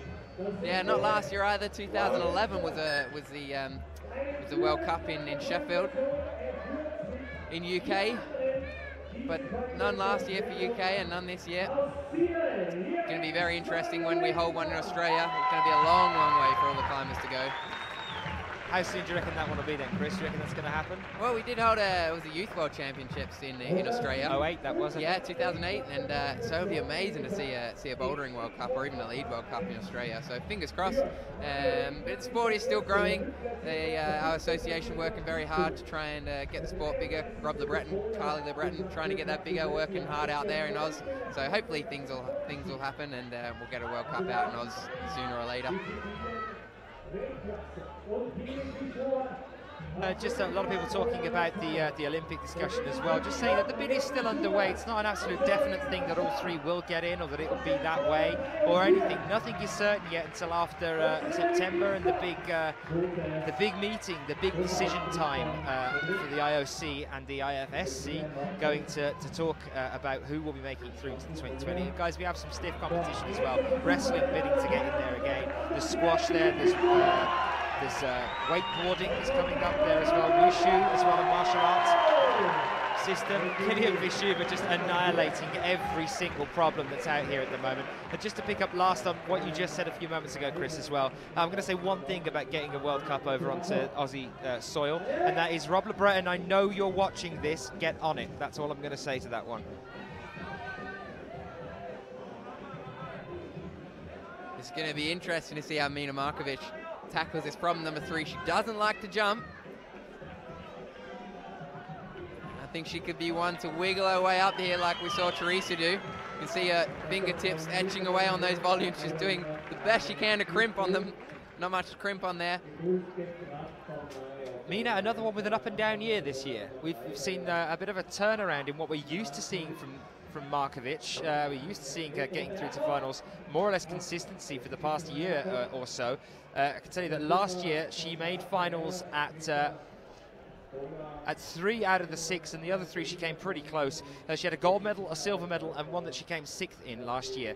This year then, a 12th place, an 18th place, and then 2 5ths. So she's made 2 finals so far this year, but lower down on the times that she hasn't qualified for the finals. Bit of a mixed bag from Markovic. Let's see how she gets on as she moves through this competition here. Of course, the other one for the men's that will be interesting to talk about a bit later on, Chris, is Rustam. Rustam Gelmanov. Yeah, the year that he's had this year. We're never, I mean, it's a constant surprise for me to see Rustam coming out and struggling with anything. And he has been this year. Yeah, he has been. He has been struggling a little bit this year. Struggling in the, you know, well, doing very well compared to a lot of other climbers on the circuit. But for Rustam and what we saw of him last year, he has been struggling. And you know, I don't know what to put it down to, but I guess every year these climbers on this circuit are stepping up and up and up, and I'm getting stronger and stronger and fitter. And so the route setters. And the route setters are, you know, getting wised on, clicked on to how to spit these climbers off, and that's what the route setters are trying to do. Get a couple of guys up to the top of the climbs, and it's, you know, ideally their own route setters out of 20 guys only want to see 6 guys do well. So. Yeah, we haven't seen the best year from Rustam. It's not a bad year, but not the best year so far. So he'll be out for it now. He'll be out for that podium. Absolutely. I mean, I was talking by Rustam's standards there in terms of him not having the best year. That's only by his own personal standards. I can tell you that last year, 2 gold medals, 2 bronze medals, and 1 silver medal. He made finals at every single competition he competed at. He just annihilated the field last year. Took home the World Cup overall winner for the bouldering at the end of that year. Now this year, a bit of a difference for Rustam. He's actually been getting worse since the start of the year. He came 4th in Chongqing, 6th in Millau, down to 8th at the next comp, and then the last comp at Log Dragomer, 10th place. So he's been getting worse throughout the year, which is just bizarre to see Rustam doing that. But worth mentioning, he did very well yesterday in the qualifications. Maybe this is the time that we see the big turnaround for Gelmanov for the rest of the year. Mina Markovic eyes up this problem number 3. Can she do it? Oh, very close. That's about as far as I've seen any other girl do on that one besides Therese Johansson from Norway, who's the only female climber to be able to do that boulder yet. Well, as we're talking about that one, Chris, we just had a question come in on the Twitter feed asking about that specific thing. Alex is going to be out very shortly. Obviously, you know Alex extremely well. The question is, do you think on women's problem 3, Alex is going to go for the dynamic, you know, the jump, or do you think she's going to try and do it static? In your experience, I think she's going to stand up to the bottom of those features, and then I think she's going to spring for it. Therese has a little bit more reach on Alex or most of the other girls, so she's one of the taller girls out there. So, you know, and she only just got her fingertips up there. So I think a lot of the other girls are going to have to jump, but they're going to try and wiggle their way up as far as they can before they do jump. Yeah, so I can tell you Alex the difference between Therese and Alex as well. The difference here, Therese comes in at 1.67 meters in terms of height, and Puccio, a bit of a difference, a little bit smaller, 1.58 meters. So a difference between the two of them, and it could make all the difference as well. Who knows? A difference of 9 centimeters. That is quite a bit of a difference in terms of reach there. So Alex a little bit shorter than Therese. 1.67 for Therese and 1.58 for Alex.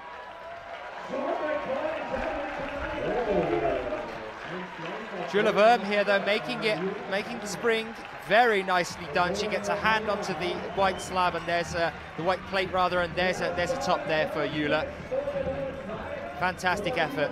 Well, we are coming up to our big names: Anna Stohr, Akio Noguchi, Alex Puccio, Shauna Coxey. So it'll be very interesting to see how they tackle this problem number 3, which we've all had our eyes on. But Julia Worm looking very strong. Looking very strong yesterday. You can see her coach in the background there, Udo Newman. Always at every competition with his cameras rolling. He's very, very happy there, and you can see the Julia happy with that one, putting a bit more pressure on Mina Markovic. Mina Markovic looking at that problem with disgust. Shauna Coxey, quick work for her on problem number 1.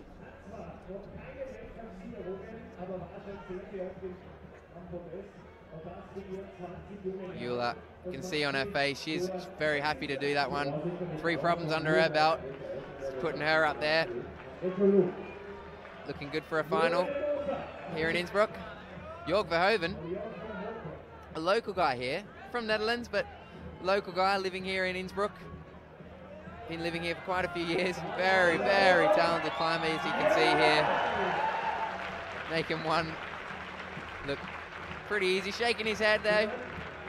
Would have liked to have done that a bit faster, perhaps.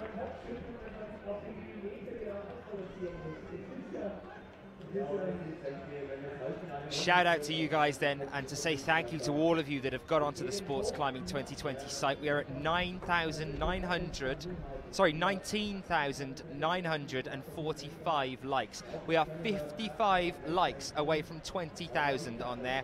Keep pushing it, guys. Get on it. Let's get ourselves to break the 20,000 mark today. I can feel it. I can feel it in my bones. It's a good day. 1 minute 35 left on the clock.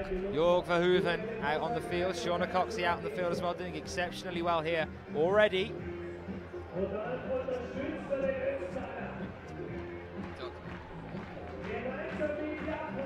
As Chris was talking you through it a moment ago.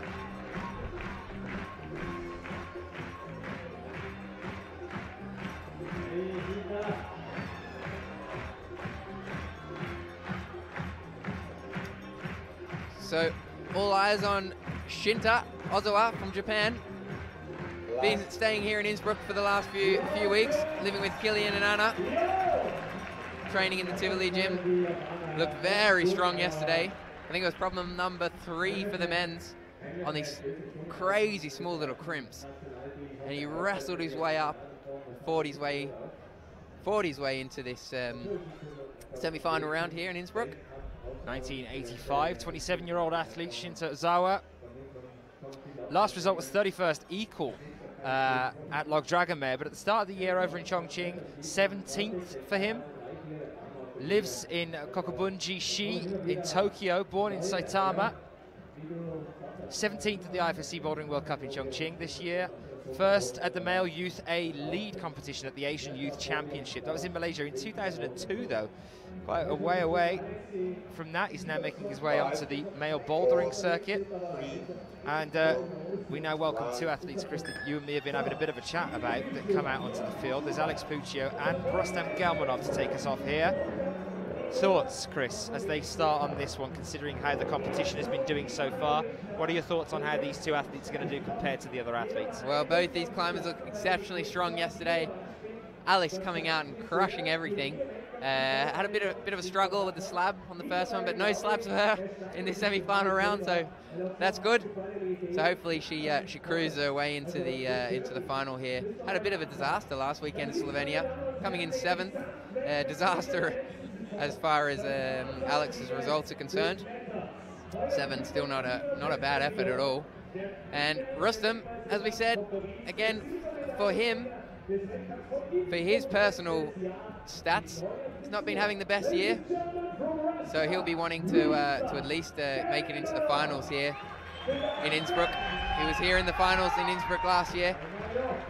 Very strong climber, one of the smallest climbers on the circuit, which gave him a bit of a nightmare last season. Some of the massive moves that were in the finals last year. I think he could have done a bit better if he was a bit taller. And Alex Puccio making very light work. Problem number 1. Was that a flash, Chris? Was a flash, of course. Would you expect anything less? What a fantastic start then for the Puccio. Jakob looking a little bit flustered as he got down then. He topped out on men's problem 4. That's finishing up his climb for today. I'll try and grab Jakob in a moment if I can, see if I can have a chat with him about how he's found the wall here today. We haven't had a chat to the athletes yet. Now that he's finished, we'll see if we can get our hands on him. But he doesn't look overly happy.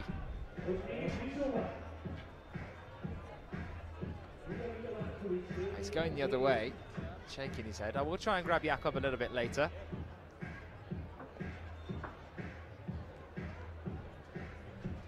It's got Melissa Lenev lining it up for this. She's wanting to static it. You can see her wanting to etch up a little bit higher. She doesn't want to jump. She's going to have to. Oh, one-handed ain't going to do it. Got to get both the hands up there.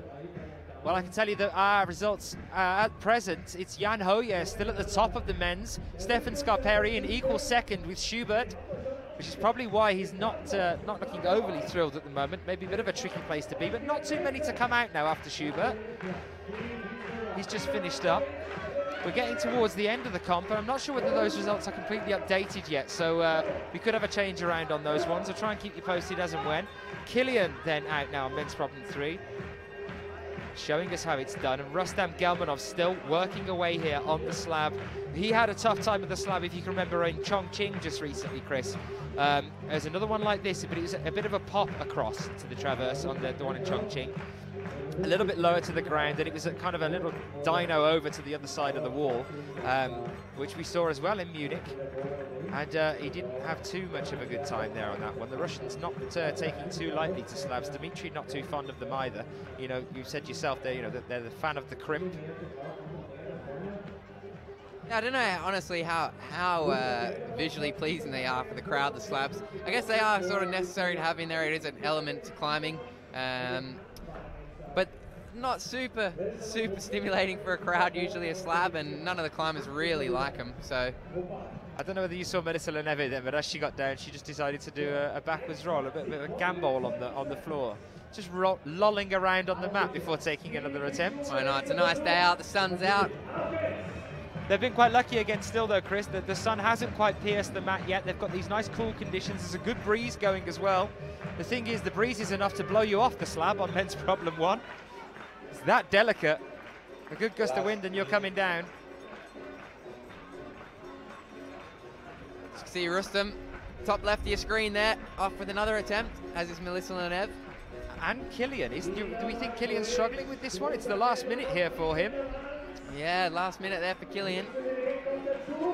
The 2 flashes for Killian Pashuba. Problem number 1 and problem number 2.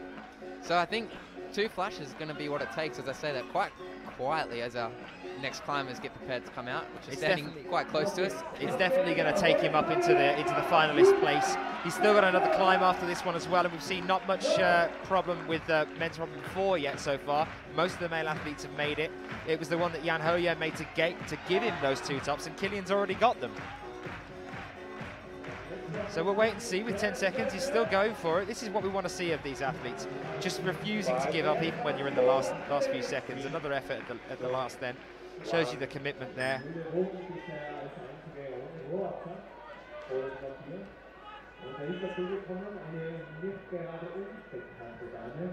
Our next climber's out now. We've got Guillaume Monde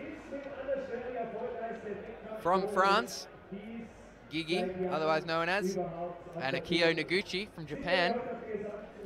Just a quick shout out to Ben that's joining us on the Twitter feed, saying he's watching the semi-finals while revising. Well, I hope we're not distracting you too much. In a way, I kind of do, but on the other side, I don't want to ruin the future. So, a man multitasking, whatever next. Good luck in your exams there, Ben, and thank you for being with us. If you do want to get in touch with either myself or Chris or anyone down here on the ground, use the hashtag IFSCWC on Twitter, and let's keep pushing on the Facebook page. 47 needed to take us now to 20,000 likes. Let's get them. Let's get them in before the end of this comp. We've got the final as well later on today. Chris, you were just starting to talk about Noguchi, who's just come out, and Guillaume. Guillaume's had a good year so far this year, 2 silver medals. Noguchi constantly through to the finals. Just the quieter of the other female climbers, just gets on with it, I think. She doesn't ever seem to be flustered or emotional about it. It's just her and the block and trying to defeat it. What are your opinions on her style, Chris? Yeah, really smooth style of Kyo. She never looks to be struggling that much. And as you say, yeah, one of the quieter competitors of the women. But a true professional. She's always up there with Anna Storr and Alex Puccio, Shona Cox. They're always those 3 battling out for the podium. Or those 4, I should say. Indeed, Akio Noguchi has been second on the world rankings for the past 3 years. I think maybe even a little bit longer than that as well. She is definitely Storr's main competition when it comes to this particular comp, as well as Shona Coxey, who came very close to taking the gold away from Anna just recently and ruining that run, but not so much at Log Dragon Mare, dropping down a little bit there and fighting her way up into bronze. Melissa Leneve, another one managing to constantly see her way through to the finals, a fantastic athlete. The difference in styles is also another really interesting thing that I like to look at when we're watching these athletes. You can see the difference between Gigi and Jakob and Sean. You know, these are the guys that constantly make it through to the finals, but they do it in their own way, and I think that's one of the beautiful things about this sport. It's not it's not repetitive. You know, they are the same blocks, but they do them in different ways. They might even do the same beta. They might even be doing it in the same method, but just so different to watch Guillaume compared to someone like Sean, for example. And that's another thing I think we see with the athletes from Japan as well, with Akio Noguchi, Kim Ya-in as well. Well, there you see Gigi doing it up on problem 1. Fantastic top there for him, but you know, taking a little bit longer than Sean. Sean did it within the first minute or so. And Sean, here you can see it very close. It seems to be that point we saw Killian struggling with as well. But what I was saying then about the athletes from Japan, we saw Kim Ya-in and Akio Noguchi, that very slow, controlled style. Now you compare that to someone like Shauna, who just does whatever beta she feels like, manages to get there, or someone like Alex that's just a powerhouse, and you can see them like crushing their way up that wall. There's always a difference, and it's a really interesting thing to see that spread of styles in the athletes that are constantly getting up into the finals.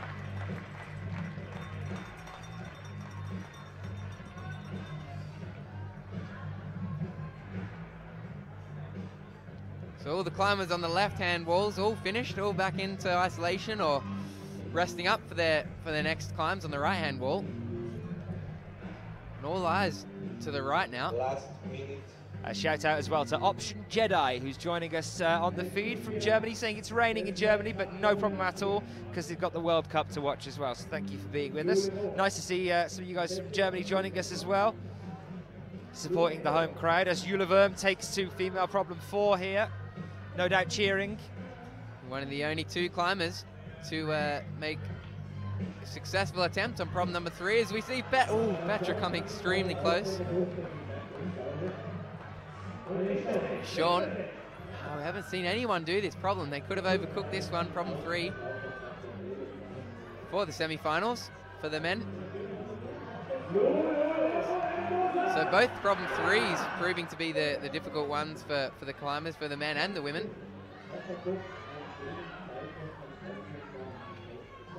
5, 4. Big support crew for Juleverm as she finishes up her final problem for this semi-final round. 3 successful boulders there for Jula, so I think that's going to see her into the finals. And it is happening here now, Chris. We have our last athletes of the semi-finals. Unfortunately, it seems like it's going too fast. But we have Dimitri Sharafutinov and Anna Storr coming out now. All eyes turn to Storr. All eyes turn to Dimitri as well, as we wait to see whether these 2 athletes are going to be able to show the world, not just the people here, just what kind of caliber they are as a climber. Alex Puccio up on female problem 2 now. This is more her style, I would say. Female problem 2, nice blocky problem for her. Don't you give her that commentator's curse, Dan. I'm sorry, I'll be quiet, Chris. No, you keep me in check. No, she's climbing extremely well, Alex. As is the lady on problem number 1, Anna Storr. As always this year, Alex making it look very cruisy so far. Taking a bit of a swing there. Just cruising this problem though. Making it look much easier than the other climbers so far. So Shauna Coxey struggling a little bit, but Anna Storr also making very light work, making it look very casual. So a flash for Alex Puccio and also for Anna Storr, showing us how to do it, and also for Killian as well. Fantastic efforts all round here. Alex Puccio last year then making finals 3 times out of the 6 comps that we were at.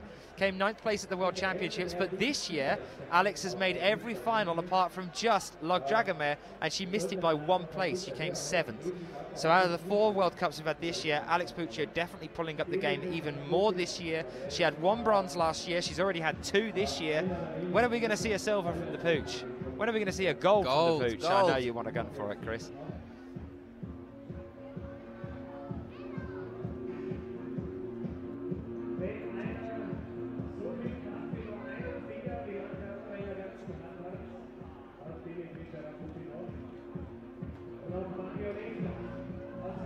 So Dimitri still battling on this problem number 1.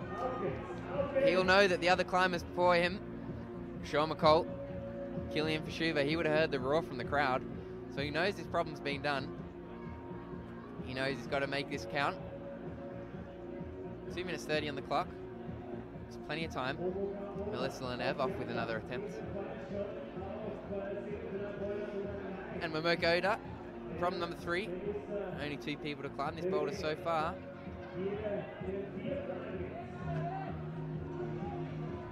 Dimitri's off. As is Mario Lechner, local lad here from Austria. Innsbruck lad. Always training hard, always working hard. Melissa got her hand on a crimp. She loves the crimps. Can she nail this next move? Casual. Yeah. And she got that crimp in her hand. It was all over there for Melissa. Hopefully that's enough for her. Push her into the final. Momoko Oda lining up for this crazy jump. Oh, coming close. But no luck there. 1 minute 30 on the clock as of now. Mario Lechner just having a peek at the clock there. Dimitri off again. Number 1 on his jersey. That's the place he'll be aiming for. Dimitri. Current world champion.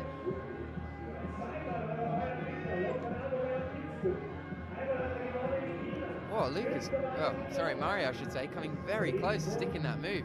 Not using the 1-2 method, but just crushing those pinches. You can see how poor that hold is in his right hand there. 1 minute left, got another attempt. It's looking like Melissa so far is the first girl to have topped problem 4.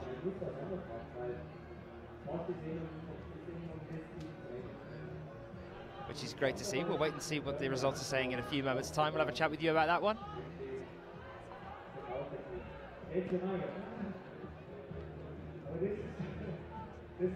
Although Chris is just saying he thinks he seems to remember Aya Inoue topping out on 4 as well, which is nice to see. Yes, by the look of things on the results here, Aya Inoue currently in first place on the women's with 3 flashes. Unbelievable, this young new athlete that we don't really know all that much about coming through, showing us how it's done. She's first to qualify at the moment. No results for her from last year at all. We've only just seen her come 19th at Log Dragomare. She's definitely had a good day so far. Aya Inoue for Japan. Well, that problem number 1 really looks like a rock Dimitri there. He walked it, held low into isolation, shaking his head, very unhappy with that. Dimitri, that was? Dimitri, yeah. Yeah, we were talking about the slabs with the Russians. It just doesn't seem to be their style at all. They just don't seem to enjoy them. Give them a crimp and a steep wall. And then they'll have a hell of a time. That's all right. There are some crimp-based problems later on for the men's. Actually, this next one, men's problem 2, you can currently see Guillaume on that one now. This is a crimpy type of problem.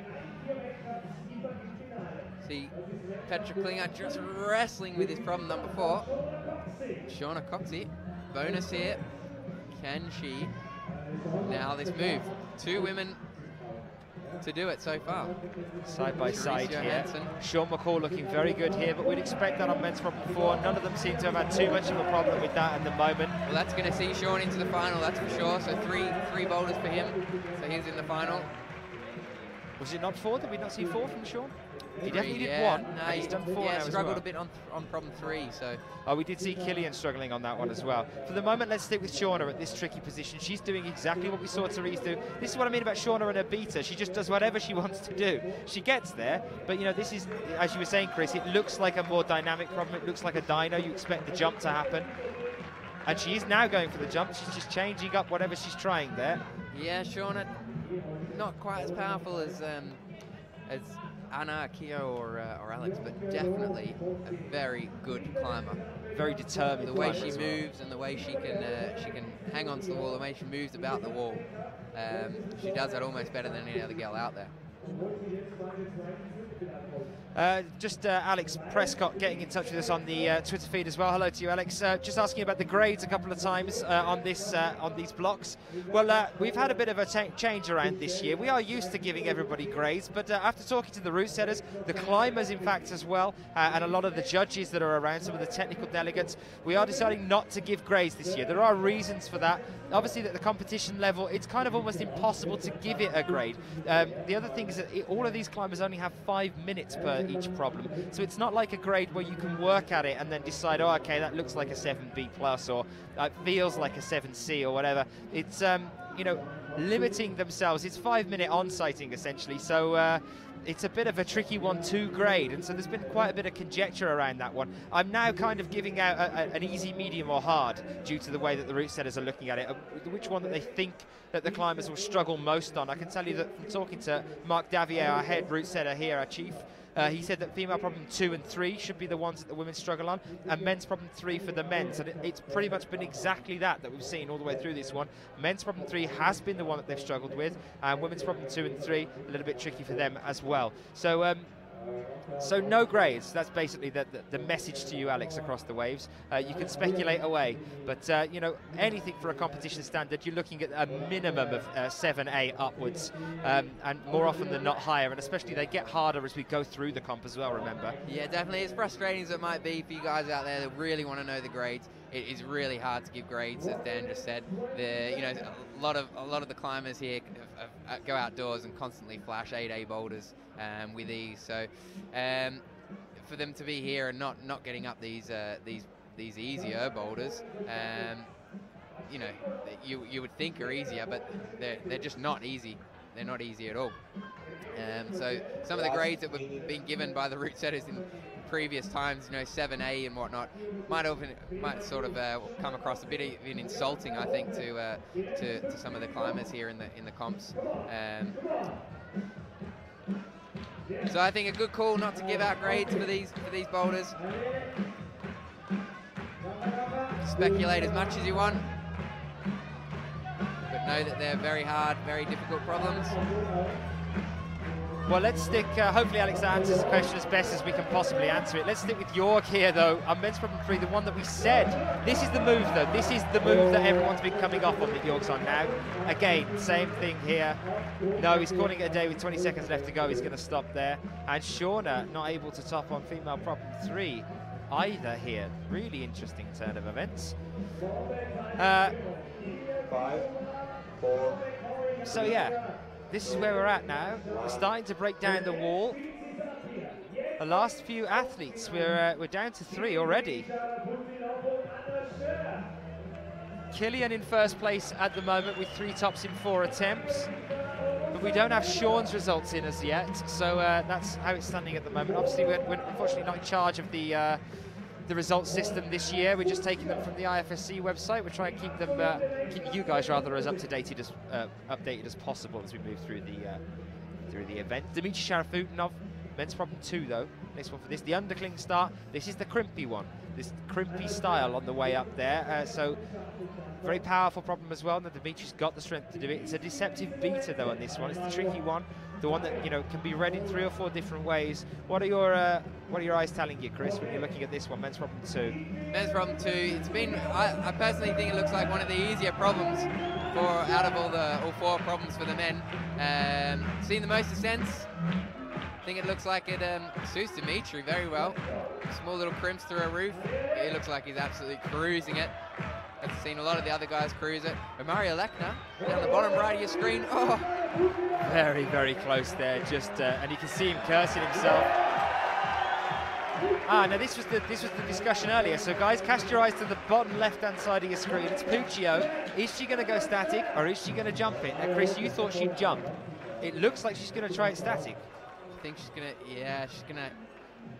Next go, I think she's going to know she's going to have to go for it. It was very interesting because she's been trying to slow down her climbing a little bit, try and get a bit more technical, take it easier on the slabs, and this one does look like you can static it, mantling, sitting in on that yellow volume. You know, when we've been training, been forcing her to try and take her time a bit and make every attempt count. So it's been working so far. So it might work against her in this one. Hopefully it doesn't. She tries to slow it down as much as she can, but I think she's going to need to make a bit of a pop for that hold. Well, she's got 3 minutes left to do it. Plenty of time for her to work on this one. Momoka Oda of Japan as well, young Japanese athlete climbing next to her. Looking good for Lechner though. One hand, don't wave. Lechner put the other one on and then wave. There we go. If he'd fallen then, oh dear. But fantastic, Mario Lechner with the top there on men's problem 4. Now, what's Puccio going to do here? Let's take you over to it then to see how she's going to work around this problem. You think this time, Chris? Fingers crossed she does it. Not the most flattering shot there. Trust you to be thinking of that one. Don't worry, guys. We will take you to whatever else is happening. You aren't missing anything at the moment. There's no one else on the wall at the moment, as opposed to Puccio and Kuroda, so it's just these two. Alex lining up. Oh, no, we've got now Rustam for just next to him, but Rustam's sitting down at present. Come on, can she do it? She's going to try and etch herself up. It looks like she wants to spring for it. She's only got one hand there. Sorry, 1 foot in place. What is she going to do? Rustam now getting on again then for men's problem 3. Now this, I would assume this would be okay for Rustam. I mean, they are pinches, they're sloper pinches, but Rustam has an incredible amount of strength in his fingertips. There is a photo around somewhere on the interwebs of him doing a campus board, but he's doing a horizontal held, what would you call it, Chris? A front lever with little fingers. He's just got his 2 little fingers on the board. So incredible amount of strength in his hands.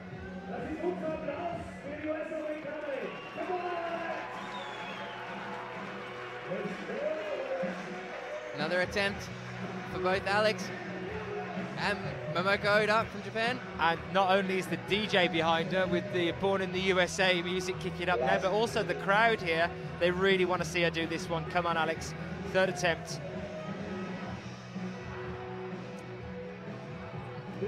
I think if she's going to try one more time, she needs to get on now. And she needs to, I think, more try the static approach on this one. Oda, though, on female problem 4, fantastic. We saw Aya Onoe do that one earlier. Speed climbing now, Alex. You can see she's going to throw herself at this one. Come on, Is she going to pull a Puccio? This is what we want to see. 30 seconds on the clock. Come on. For those of you that don't know what a Puccio is, it's when Alex goes at it in the last 8 seconds and manages to flash when she's been struggling with it throughout. Manages to, sorry, not a flash, you know, just managing to steamroller up the wall at the last moment. Now, is she going to try and do it now? 15 seconds. Looked like she tweaked her neck there on her last attempt there. You can see her holding her neck a little bit there. I think it was down to that one higher foothold, just not enough to have both feet on the wall to get enough of a push there.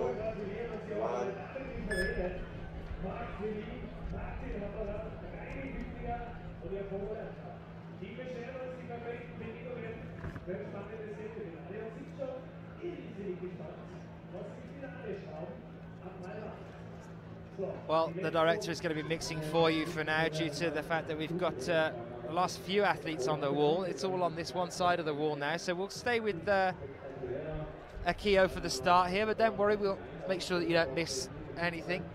Plenty of time to have a look at these athletes as they make their attempts. Shauna Coxey's last attempt then here on female problem 4. Coxey, according to this at present, is in 8th place with 2 tops in 2. 3 bonuses. Let's see how she gets on with this one. A top here could see her safely through to the finals. She's going to need it. Shouts of "come on, Shauna" from behind me from the Brits and some of the other crowd members trying to get her there. Kyo Noguchi then, this slow, precise, elegant style of climbing. How is she going to get on with female problem 2? We'll wait and see. We are something a little bit different to show you here now as well. Jörg Verhoeven, very close here to getting a hand up onto this one. He did M1 as well, not many others did.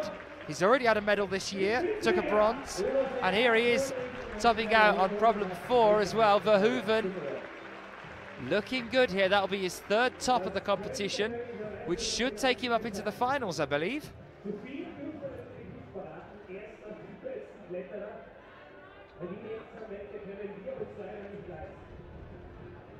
Shout out from somebody saying just watching Alex Puccio climb is awesome. She's so powerful. Yep, absolutely fantastic climber there that we've seen. Bit of a tough time of it though on women's problem 2. She's got 2 more climbs to go though. Noguchi there trying to go for the pop, running into the same problem we saw Puccio having a few moments ago. Guillaume putting on a good show for us so far as well.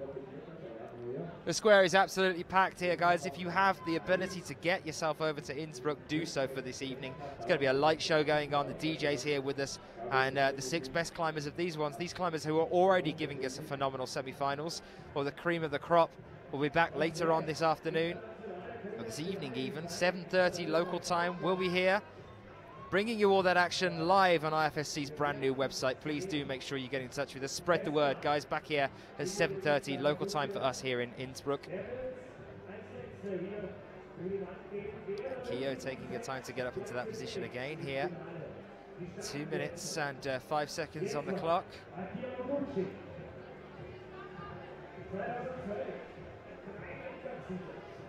A question then in the chat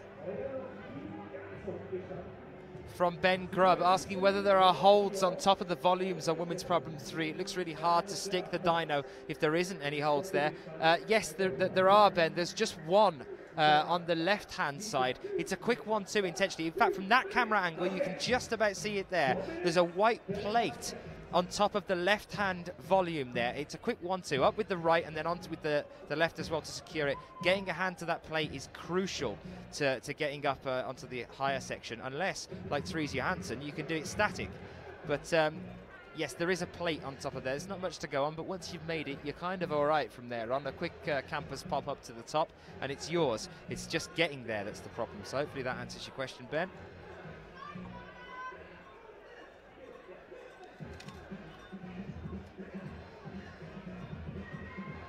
Guillaume trying his own 1-2 here with the pinches. Chris eating an apple. Isn't that like the 8th apple I've seen you eating today, Chris? So you've got a thing going on.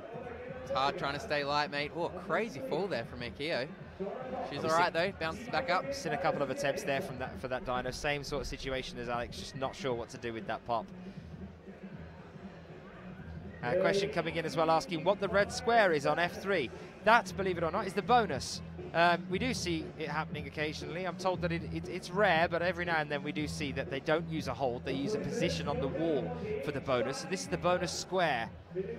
Once you get a hand up to around that point, it shows that you've made this sort of mantle-y section at the bottom, and that's giving you the bonus on women's problem 3. We saw it yesterday as well, and we saw it on men's problem 1 earlier today, another red square. So it's not a hold. This one, it's a position to get to the bonus. I think it's quite a clever choice as well by the route setters, because not many athletes at all have made it on women's problem 3 up to that jump. So it's showing that the bonus can still be used even if you don't make the pop up onto the higher section. So it's kind of a division there between any ties. It was a clever move, I think, there from Marc Davier, our chief route setter here, to do that. We've seen it a couple of times through the qualies yesterday. Maybe we'll see it in the finals as well. But now then, all eyes back onto Anna Storr for the moment. Alex Puccio on her final climb as well. But can Anna do the one that none of the others, or very few of the others, have been able to do with ease? Yeah, Alex, definitely. She needs to do this problem if she wants to see herself set to go into the finals. Just popping off there, asking for the brushes to brush the holds up. The crowd's really behind Anna Storr, the local gal, last year's winner here. 4-time gold medalist this year in the World Cups. I can tell you that currently Rustam Galmanov as well is in 16th place in the men's, according to the results that we have here, with only one top. That could be delayed, but that's what I have up on the big screen just next to us. So there could be a delay there, we're not entirely sure. Rustam's looking good here on this one though. What is Anna going to do here? Very close. Got a good leap on it though.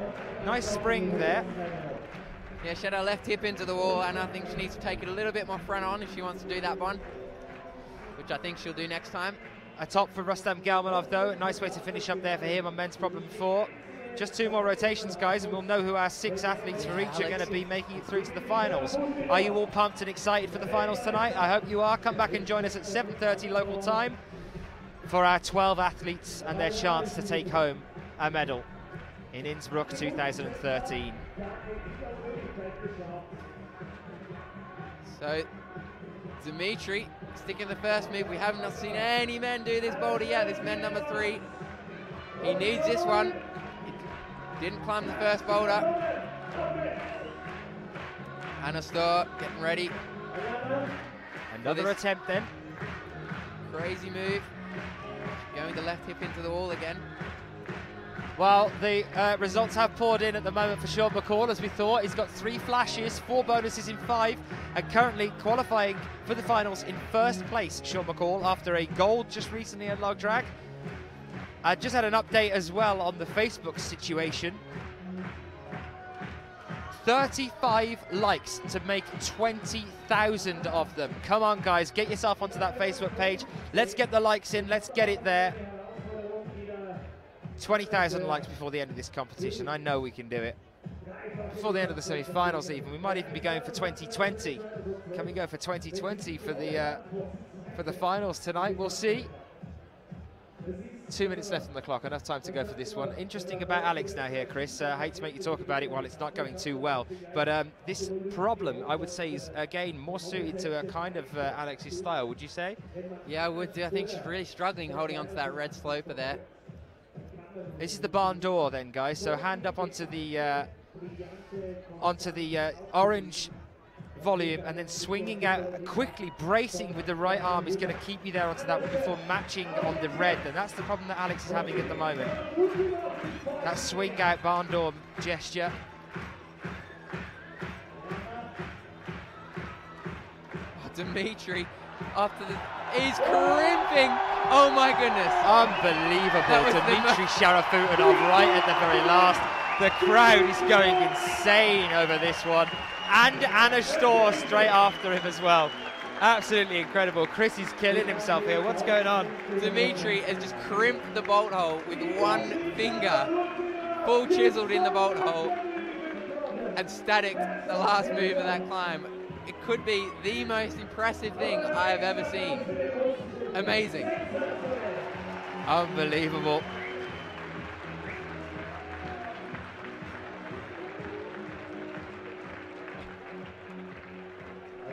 Absolutely speechless with that move from Dimitri. Fingers of absolute steel. The crowd just went insane then. That was the loudest response I've heard from them today. People are just, the smiles all around here. They're absolutely loving this. 20 seconds then. How is Alex going to be able to do this? She's matching here. Pull this, Puccio. Puccio. Last 15 seconds. She's got to get there. She's got to get up onto this next bonus. She's jumping down at the last. She's not happy with that one at all. Another throw of the chalk back. We haven't seen that in a while. Definitely not happy at all there, Puccio. Definitely not happy with the last one here for her. York Verhoeven in second place at present. Kilian Verschuber in third. Jan Hoyer in fourth. Stefan Scarperi in fifth. Equal fifth, actually, at present. But I do believe that with that last one there from Sharafutinov, we'll be seeing him in the final. I'd be amazed if we don't. Exceptional finish there on men's problem 3, the one we haven't seen anybody do so far. And he's only got one more climb to do as well. After these 5 minutes, we only have 2 more climbers to come out to make the final attempt. Hopefully you've enjoyed the semi-finals so far today, guys, in the beautifully sunny Innsbruck. I had the pleasure of having Mr. Chris Webb-Parsons as my co-com throughout today. And Chris, you're going to come back again with us for the finals? Yeah, definitely be here for the final. Final's always a huge event here in Innsbruck. So we're looking forward to seeing that one as well. Nice to have Chris with us here on the co-coms. So, Guillaume then, men's problem 4. Is he going to get there?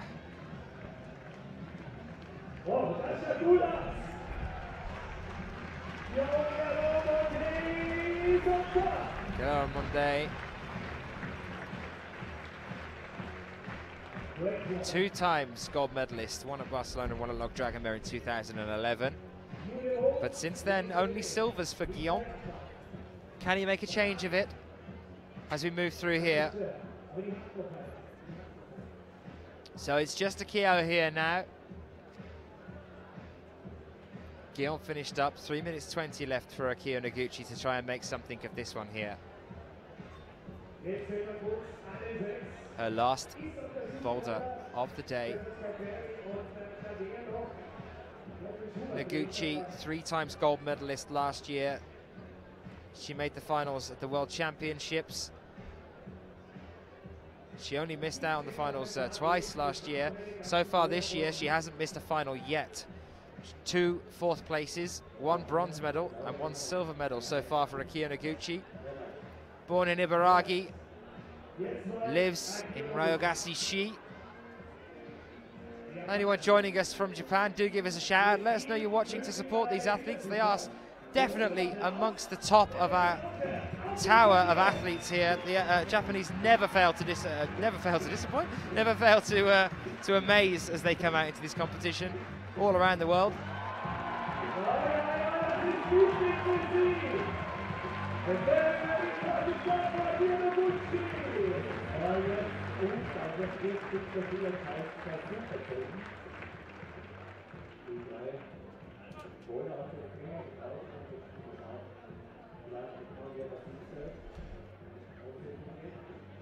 Jetzt fehlen nur noch 2. Und dann, meine Damen und Herren, können wir jetzt schon sagen, um 19:30 Uhr beginnt hier das große Finale. So then, finishing up with still some time left on the clock.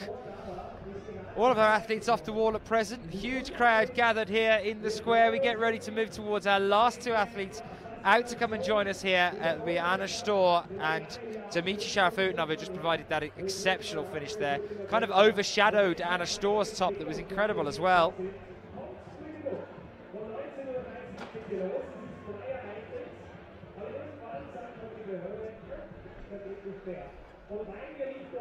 It's all on female problem 4. There you can see Wim, who's our jury president here. There's Anna Storr watching, and there is the crowd, guys. This is what we are looking at here in the crowd. You can see Petra Klingler there, clinging on, watching to see how this ends and what happens. A huge, huge crowd gathered. There's Uda, the German coach, having a chat with Julia Worm, and Clement Betchen there in the crowd. You can just see him with his shades on, chilling out. But you can see how packed the square is already here. And this is only the semi-finals, guys. It's going to be a light show going on tonight. It's going to be absolutely exceptional. Make sure you guys come back and tune in for that one. 40 seconds left on the clock. We get ready to welcome our next 2 athletes out into the field. Chris, how do you think, what are your overall thoughts of the semi-finals so far then, as we're watching the crowd here? Yeah, semi-final has been good. It's been a bit of a crazy one. Been a bit of a crazy one on the last 2 women problem number 3 and 4. Just had a word to Alex. She came over and just said really greasy. Might be to do with what we were talking about earlier, the sun coming onto the mats and heating up the wall. So potentially that problem might have been both those problems might have been a bit easier for the competitors to come out first. But that's the name of the game, and that's what happens. That's competitions. But we see Anna Storr out here on problem number 4 now. So we'll see just how greasy it's going to be. The wind has picked up, so that might help her a little bit. Let's see how she gets on, whether it is a problem with grease or whether Anna Storr can manage to top out here and carry on that run of showing us just how good she is. 4 gold medals already this year in only 4 World Cups. So the pressure well and truly on Anna Storr here. She needs to do this boulder if she wants to make final. If Anna doesn't do this boulder, she won't be in the final. Are we absolutely sure on that one, Chris? That's coming through, yeah? That one. What did Anna fail to do earlier? Which was the one that we missed? She hasn't done number 3. So if she does manage to stick this crimp out right, I think we're going to see, and she does it. Looking like she's going to work her way into the final. Can she stick this next move? She does it. Unbelievable. That's in the final there for Anna Storr. Unbelievable. Dmitry Sharafutinov and Anna Storr just walking through it. You can see there just a minute on the clock's gone. There's still 3 minutes, nearly 4 minutes here left on the clock. Both of these athletes are already finished up here. No problem at all finishing up at the end of the day. Sorry, the end of the semi-finals. Both those athletes still have quite a way left to go then. Anna Storr makes it through, as does Dmitry Sharafutinov. What a way to wrap up the semi-finals here for both of those athletes. Absolutely incredible throughout.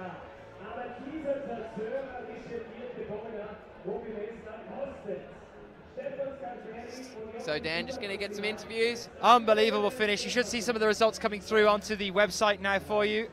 I'm looking at a couple of them here. Sean McCall still holding first place. Jörg Verhoeven. We're waiting to see some of them wrapping up here though. Well, guys, what an unbelievable semi-finals. I have to thank Chris Webb-Parsons, who's just over in the stand over there next to me, for being with us all the way through the semi-finals here. He's back again with us again for the finals tonight, 7:30 local time for us here in Innsbruck.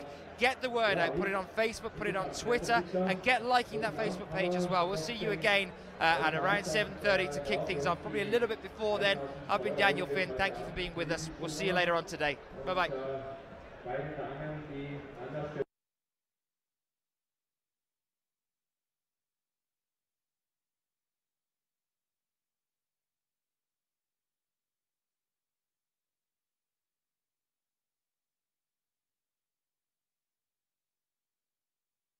Magic Moments, ja, beschert hat. Und 7